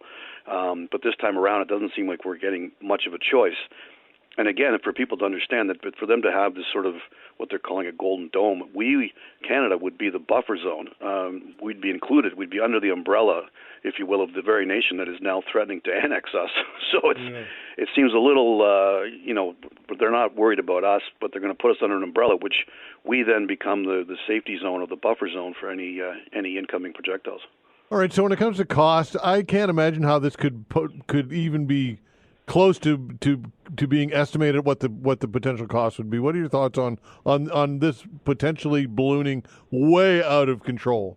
When the start point is at a minimum, if the really low end defense system would be $200 billion, and then of course that slides up over $100 billion, sorry, $1 trillion very quickly.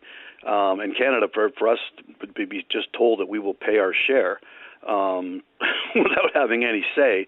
Given that we're roughly 1/10 of the GDP of the United States, we would be probably forking over 1/10 of whatever that cost would be, and not having much say, it would seem, in what exactly constitutes the Golden Dome.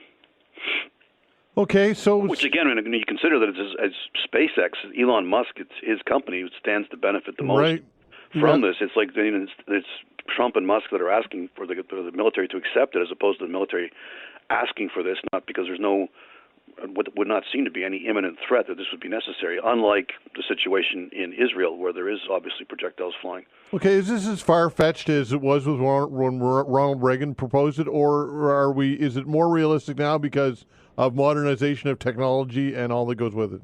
Well, I think it's more frightening, because if we're starting to weaponize space, we have now become more and more reliant upon things like GPS and all the stuff that we rely upon from satellites, satellite communication, et cetera. So the fact that we're going to now have a way to, for America to defend itself, but also that could certainly be offensive in space with that as well, and taking out those capabilities. So we were not as reliant upon this stuff that didn't exist, GPS in '83. So and now that we've all become so used to it, it's something which we are vulnerable. But again, it's that first step. When anybody steps over that line, like when you start using chemical weapons like they did in World War I, and then everybody comes to the realization that this doesn't help anybody, the Geneva Convention, we take it off the board.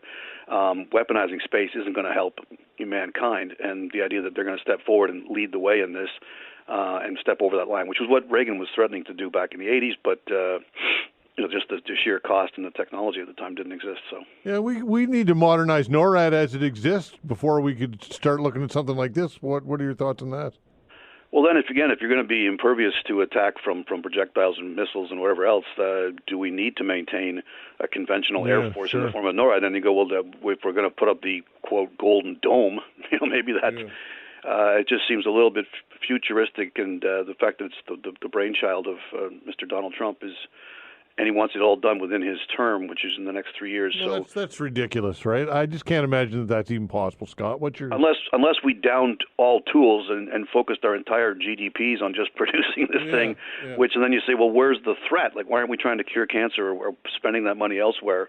It's not like we're in imminent threat of a North Korean intercontinental ballistic missile, which would be now destroyed in space. It's just not something which I think we should be focusing that much attention on at this point. Yeah, somebody I was talking to yesterday made a great point, and they said that perhaps we could look at cyber, and that being defense against cyber if we're going to invest this kind of money, because that could easily potentially be the next front. What's your take on beefing up cyber?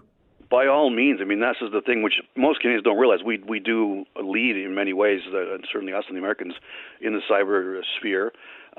Many of our potential enemies, but we are vulnerable in that in terms of our infrastructure and that. So that's, I think, probably would be money much better spent than preparing a so-called Golden Dome to defend ourselves from non-existent intercontinental ballistic missiles. Why do you think, and again, you're not really a political person, but politics always plays a role at this, so why do you think Carney might be even entertaining this? Is it just to appease Donald Trump, I would assume, with tariffs and all that goes with it? That might be at play? Well, it's running exactly counter to what he said within the times have changed and we can't go back, and our relationship with the U.S. has changed. And all of a sudden we got them telling us that you're going to be part of this, whether you want it or not. And by the way, here's your share of the bill. That's not going to sit well. I don't think Canadians ever are expressing their national pride, and have been out there and been elbows up and all this. And all of a sudden we've got this major step where we're not going to really have any choice in the matter. Yeah, and like you said, it's ironic that he's talking about annexing us, making us the 51st state, and yet we're going to get into bed with this situation. Well, it means it's happening. He's going to put us under his umbrella. And then it's like, well, then you pay your share. It's like, well, we're just a satellite functionary of the U.S. I mean, so it will be de facto what he's claiming without actually being a state or even having the rights of a state. We'll be the Belarus to Russia, what they are. Yeah, and what might this mean for other infrastructure projects? Shipbuilding, of course, here in the Maritimes, and we need to replace our jets, and on it goes. Well, this is where I think people started to say we start to look at European allies and what else we can do, and then all of a sudden if this happens, if this does move forward at the warp speed that he says it's going to do, we will be contributing whatever we can out of our defense budget to all the things like for his Golden Dome and not for the stuff we need. Yeah, it's just unbelievable. So it'll be interesting. What's kind of the timeline here when Carney needs to make a decision? Do we know? Well, I think that, again, it all depends on the whims of Mr. Trump, and it seems like he's announced this as de facto. And, I mean, again, it seems like everyone down there just it's almost like that episode of The Simpsons where Bart was possessed and everyone's just waiting to see what he does next. Yeah. But then this would be something which would be a signature move on his part. And if he gets it done in the next 3 years, I can't imagine that's possible. Okay, Scott, always great. Thank you, my friend. Have a great weekend. Take care. All right, take care. Scott Taylor of Esprit de Corps Magazine. Yesterday we had a Breaking Bad reference. Today we have a Simpsons reference. So there you go. Pop culture is alive and well here on the show. I don't think I watched that Simpsons episode when I haven't watched The Simpsons since I was very young, so I don't know. But I don't remember that. Were you a Simpsons fan, Vanessa? Yes or no? Just I wasn't allowed to watch it. You weren't? Why? Your parents too strict? I shouldn't say too strict. Not strict. I just don't think they liked it. They didn't like to. But I mean, The Simpsons back in the day when the first number of seasons was brilliant, and then I think it deteriorated as most things do. Yeah, pretty much. Yeah. So you don't know any Simpsons references? Oh, I mean, I know some, but not, just things that my friends were saying, and I eventually started watching it, but at the end of the day, it wasn't something that I enjoyed. Yeah, there you go. Okay, just like that. All right, so pop culture references, TV references, we love them here on the show. It dummies it down for those of us like me who need that. The weekend weather and sports when we come back.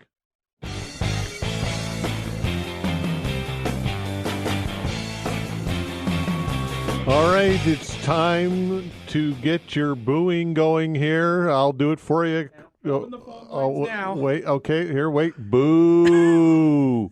Hiss. Boo. Hiss. You are a bad man, Allister Aalders. I just said to Todd I should have put a bag over my head when I came in here today. I know. Well, I'm surprised you showed up. I wasn't here last week in person, so I should have called in again this week. I know. My gosh, what a day out there, eh? It's not nice at all. Yeah. I mean, the worst of the weather has passed by, but when I was driving into the city, it was just that really heavy rain where your wipers are on full speed and the blowback from the cars, the visibility was so poor, and it was so dark out almost this morning too, just because it was so gross, and it's windy and it's still drizzly out there. It's a bit better than it was. We had some thunder and lightning earlier this morning too, so we've had a bit of everything. I mean, I guess get it over with, and there's some optimism in the weekend forecast, but this low is going to stall overhead, so it's not the wall-to-wall sunshine weekend that people keep asking for. But I mean, I am hearing from quite a few people who are welcoming of the rain just because of the time of year with the forest fire risk that's elevated at this time of year, and the fact that we have been in that precipitation deficit that we've talked about over the last several weeks and months. People are welcoming it, but also I think we'd like a little bit of sunshine and maybe shift this rainy pattern into the weekday on Monday and Tuesday instead of, getting the rain on the weekend and then the sun returns when we're all back to work. So was this a nor'easter? Is that officially what this was? So from a technical standpoint, it is. And I know when people think of a nor'easter, you think of a big winter storm. But, technically a nor'easter can occur any time of the year, no matter the month. We usually see them from the late fall to the early spring because that's when we have the greatest contrast in temperatures to form those intense low pressure systems that often bring, the wind and also either the snow, the ice, or the rain. But where I think people maybe get a little bit confused and, where there's some, technicality in it is because for most of Nova Scotia today, the wind is blowing from the east and then to the southeast. So nor'easter by definition is winds blowing from the northeast. So you might think, well, that's not a true nor'easter, but I mean, for places like New England, Boston right up to Maine, the winds are blowing in from the northeast. Parts of New Brunswick, the winds are blowing in from the northeast today. So from a technical standpoint, the the strength of the area of low pressure and where winds are blowing for some. I mean, the winds don't blow in the same direction for everyone, obviously, when the systems are as large as they are. So from a technical standpoint, it is a nor'easter, even though the winds today are not blowing from the northeast for the entire region, and they're shifting to more southeasterly and then southerly this afternoon and tonight. So technically a nor'easter, just not with northeast winds for most of Nova Scotia, not with any snow, but certainly very damp, wet, and windy weather out there today. Okay, May, it seems to be anecdotally to have been a pretty bad month, and it's not over yet. It's only the 23rd, but what can you tell us about the month that has been May weather-wise so far? Yeah, I mean, we had that record-breaking heat last week, but that was, really kind of the only taste. I actually forgot about that, to be honest. I know, you sure that was this May? I know, right? When I was saying that, I was like, was that just last week we were talking about that? But, temperatures have generally been, near and below normal values for this time of year. We should be, for late May now, closer to 16 or 17 degrees for the daytime high. And I mean, the guaranteed high today is only 11. So, that's well below average. And that's a trend we've seen, except, for a couple of days where we did have some above normal temperatures and those record-breaking temperatures.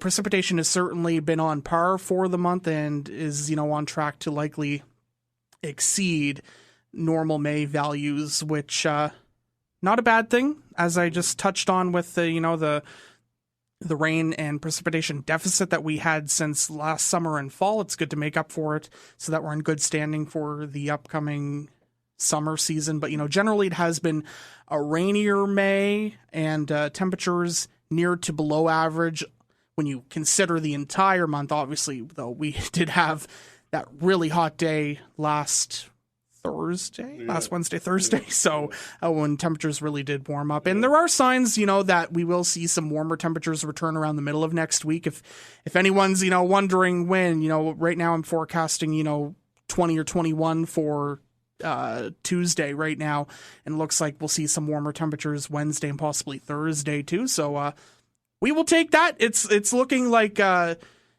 more favorable pattern into June for better opportunities for these systems to come and go, not stall, and better opportunities for sunshine and warmer weather.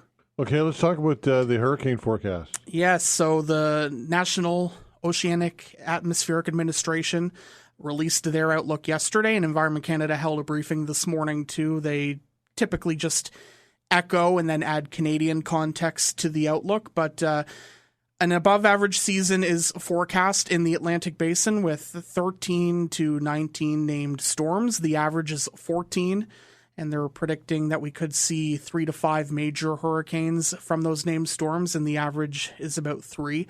So I would like to first stress, just from the amount of comments I've been reading on social media, that this does not, an above average hurricane season does not necessarily indicate how many will make landfall or how many could track into Canada's response zone, Canada's waters. On average, it's about 3 to 5 tropical systems, whether a hurricane, a tropical storm, or something that has weakened, move into the response zone each season. And the outlook for 13 to 19 named storms is not an indication of how many could track in our direction or how many could make landfall. It's just for the entire Atlantic Basin. This is the projection that forecasters are expecting, because I was reading quite a few comments yesterday that people thought maybe this was a projection of the amount of storms that would come up into Canadian waters, and that this was almost a perception they had from, say, last year. They said, they were saying we would have 18 to 25 storms last year, and we didn't have any. It's not a prediction for just Nova Scotia or Canada. It's a prediction for any storm that develops in the Atlantic, whether it makes landfall or stays out to sea. So just very important to note that. But obviously a number of factors that favor an above average season, including we're in a neutral phase of the El Nino, La Nina in the Pacific, so we're not seeing either or right now, and you need El Nino to really try to suppress that activity, and where we're in a neutral phase, it looks like there won't be enough wind shear to weaken those storms or prevent them from developing. And wind shear is another factor. That's wind changing direction and speed with height, and that essentially can either stop the storm from developing or can really knock it off kilter and rip it apart. So we often see with wind shear, hurricanes and tropical storms aren't able to develop or survive. So weak levels of wind shear are forecast. Sea surface temperatures are running on average above where they should be for this time of year. Not as warm as where we were this time last year, which is good news, especially in that main development region where we need to keep an eye where the strongest hurricanes often develop each year. But, on average, they're above normal and expected to be above normal this summer.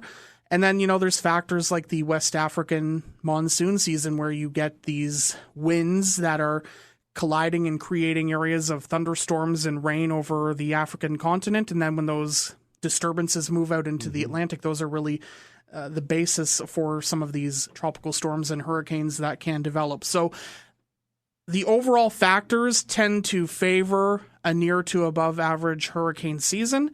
It is just a prediction. It's not an indication of how many storms will hit land or could track into our region. Hopefully we will be spared. We had obviously last year Ernesto tracked well offshore and the remnants of Beryl. Important to mention that because even though it was a remnant storm, it did contribute to flash flooding and claimed the life of a youth in the Annapolis Valley last July or June, I believe. So very important to recognize that. And it only takes one storm to make it a bad season. You can have a season with, 20 storms and none move in. And you can have a season with, say, 10 and it just takes the one to track into the region. I think it's also important, too, that, along the lines of, well, they say it's going to be above average every year. Well, we have technically, when you look back at the statistics, have had an average or above average hurricane seasons the last several years. It's just we're in an era of higher than normal hurricane activity due to factors like warmer waters in the Atlantic and, weaker trade winds and favorable environmental conditions. So, an above average season forecast, that's not an indication of how many storms could make it up here, but, and it's not a fear-mongering tactic when I say this. But you would never do that. No, when I say this, that it's the time to prepare for the hurricane season is now because in case a storm does come in our direction, it's always important to be prepared with an emergency kit and emergency plan, like we talked about a few weeks ago. Just always important to have that on standby in case you have to evacuate. I mean, we should be doing that anyway, right? No matter, not just exclusive to hurricanes. For it can be, we've seen with Cape Breton 2 winters ago with the snow that trapped people in their homes. Right. Power goes out quite frequently here, sometimes for multiple days. Floods, wildfires. So it's not just limited to hurricanes for an emergency plan or an emergency kit. It's something that we should have really all throughout the year, and not as a as a tactic to instill fear in people that we need to be fearful, but just as a way to be prepared for extreme weather events that can occur. Okay, and just a recap on the long-range short weekend and then into next week forecast. Yeah, so the low that's with us today is going to stall overhead for the weekend. It's not a washout. Tomorrow's quite cloudy. Some sunny breaks are possible. A chance of a shower more so late in the day, and then through Saturday night, temperatures below average near I believe the high tomorrow, 12, 13 degrees, and then 11 or 12 for Sunday. A greater chance at seeing on and off showers on Sunday and quite a bit of cloud cover. The low will be a bit stubborn, at least the upper level low on Monday. So right now it's looking quite cloudy Monday with a diminishing chance of a shower, but general clearing through Monday and temperatures in the low teens, and then we start to warm up under a ridge of high pressure Tuesday and Wednesday. We're back into, aside from the Atlantic coast, we're back into the high teens and low 20s with sunshine returning around the middle of next week. Okay, but always great, my friend. Thank you. And next week, for gosh sakes, bring in some better weather, okay? I'm going to try. I'll try. That's my homework for the week. All right, that is your homework. Okay. Take care, bud. Thanks. Allister Aalders, our weather specialist, sports at Cecil when we come back. All right, time to talk sports with Cecil Wright, our sports guru. Hello, Cecil. What's going on, man? Well, I'm surprised I thought I'd be talking to Dan today. And why do you say that now? Well, because you got your hopes up and then You guys went right down that ski jump, just like you remember the old ABC Wide World of Sports opening when I sure do. the guy crashed going down the ski jump. I sure do. That's what happened to the Maple Leafs in Game 7. Well, my gosh, I mean, can you imagine that even you wouldn't have predicted they would lose again by the same score they lost Game 5 at home. I mean, no wonder people are upset, right? It's just the way they lost. Well, I don't know what more I can tell you. I tried to prepare you for the fall, but I know you wouldn't listen to me. So I see you get a little upset. Took a couple days off, and I know it's just staggering. So Shanahan's out. I mean, they had to do something. Yeah. That was the easiest thing to do, I suppose, right? Exactly. That's the first thing I thought when I read that, they weren't renewing his contract. The players win and the players lose. It's not the GM, it's not the coach, it's the players. And, come on, Toronto, just come around and take that and grasp onto it and try to get yourself some better players. That's the best move you can make. Well, I mean, that said, though, look, it's if you get rid of Marner and Marner's could probably gone anyway. I think that's the foregone conclusion. But between him and Tavares, you got a 100-point guy. You got a 36, 37 goal scorer in Tavares. We don't know that he's going to do that again next year. But probably not. But you still have to replace that offensive output, do you not? Somehow, some way. I just can't believe that you just mentioned two players and one of them wasn't Austin Matthews. Yeah, sure. And I think that really says a whole lot to the story. And I'm telling you right now, Todd, I won't be surprised if they shop him and just see what they might be able to get in return. Yeah, he probably has a no-move clause on his contract, I would bet, though. What do you know, or probably maybe not? I don't know, and I would be surprised if Toronto would agree with that, especially given the way that they have succumbed in the past few playoffs. Yeah. I'd be surprised if anybody had a no-movement contract. Yeah, so when you look at the body language and what Austin Matthews allows us, the public, to see and the fans to see, do you think that's an accurate reflection on what he's like as a player? Because if it is, he ain't no leader, I can tell you that. Listen, I really believe that he was playing with some kind of injury because he's just too good a hockey player to be shut down the way he was. Now, I know that the playoffs, defensively, it's a whole lot tighter and you've got a lot less room. But, he did practically zero in the entire playoffs, man. And he's such a good player with the individual skill set that he has. It's very surprising to me that nobody has questioned his health. Well, people have questioned it, and he has admitted that he's had some type of injury, but he's not disclosing it. What are your thoughts on that? Some people feel as though he has some obligation or that he should be letting the public know what's wrong with him. But what do you think? Well, if he doesn't do it during the playoffs, now that they're out, let everybody know that you were playing with some, limited capacity, so that people will at least have faith in their own judgment. All you can go by is what you see on the ice. And if he's not 100%, then he shouldn't have been out there. And depending on what, the severity of his injury, it could have been something that, could have been made even worse for the future for the guy, Yeah, I'm not necessarily sticking up for him because, as you know, I'm not the biggest Austin Matthews fan in the world. Mm-hmm. But I do believe that he should be 100% healthy if he's out there. Yeah, for sure. All right, what about the Oilers? So they're on Dallas is a good team, right? Obviously, it goes without saying, but that's going to be a tough series.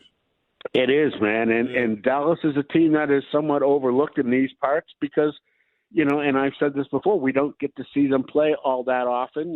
Certainly not as often as we do with the Eastern teams. Mm-hmm. But I think this is the third year that these two teams have battled in the playoffs, and Dallas is a tough team. It's going to be tough for Edmonton, with all their talent. Going to be a great series. I can't wait. I'm hoping for game 6 and 7 because everything's on the table when you get to that point, as you well know, being a Toronto fan. There you go. How about Florida and Carolina? Yeah, well, Florida has just proven, they're defending champions for a reason. They are just so hard to play against, man. They've got everything you need. They play physically. They got some finesse. They've got scoring. They've got defense. They've got goaltending. It's hard not to appreciate what they bring. You don't have to like them, but you appreciate what they can do. Yeah, for sure, absolutely. Listen, I'm looking at as I often do, the American League East standings, and I can't help but notice the Red Sox are in third place, not second, in third, behind the Blue Jays. What is going on there? Yeah, well, they'll be back in second today as they sweep a doubleheader from the lowly Baltimore Orioles, and Toronto loses. Things will change. Things are changing like in a heartbeat. That's anyway. Oh, God.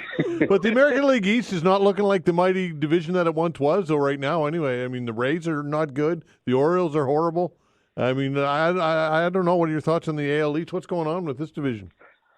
Well, they started off okay, but I think you've seen the Minnesota Twins have made some gains in the Central Division, and, of course, Cleveland is a good team, and Detroit's the big surprise this year. So I think a little bit of the luster is off of the AL East teams, and we're now looking at some other divisions, which I think is good for the game, because the AL East has been talked about as, the king of the American League for the past, decade or so, I would say. Yeah. So, I think it's good that parity is back in the game. And, I look at a team like Kansas City and I say, other than Bobby Witt, I can't name, very many other players. But here they are doing pretty well out there. So good for them. Yeah, for sure. Okay, before I let you go, what you got cooking locally? Some baseball, obviously. Yeah, but we're rained out today. Yeah, that's right. Early bird tournament will be starting tomorrow morning in Mainland Common and Halifax and Beasley Field in Dartmouth. Team from Prince Edward Island and junior teams from around here, including Pictou County, which we don't get to see them all that often, so I'm excited to see them. Nice. When the weather gets a little better, I'll get out to a game for sure. You better. Okay, pal. Take care. All right. Bye. All right, Cecil Wright, our sports guru. Thanks for listening, everybody. We appreciate it very much. Hopefully you have yourself a decent weekend despite the weather. And thanks to Vanessa Van Den Ness on the other side of the glass, the control board's doing a fine job as always. We are back on Monday, 10 o'clock. See you then.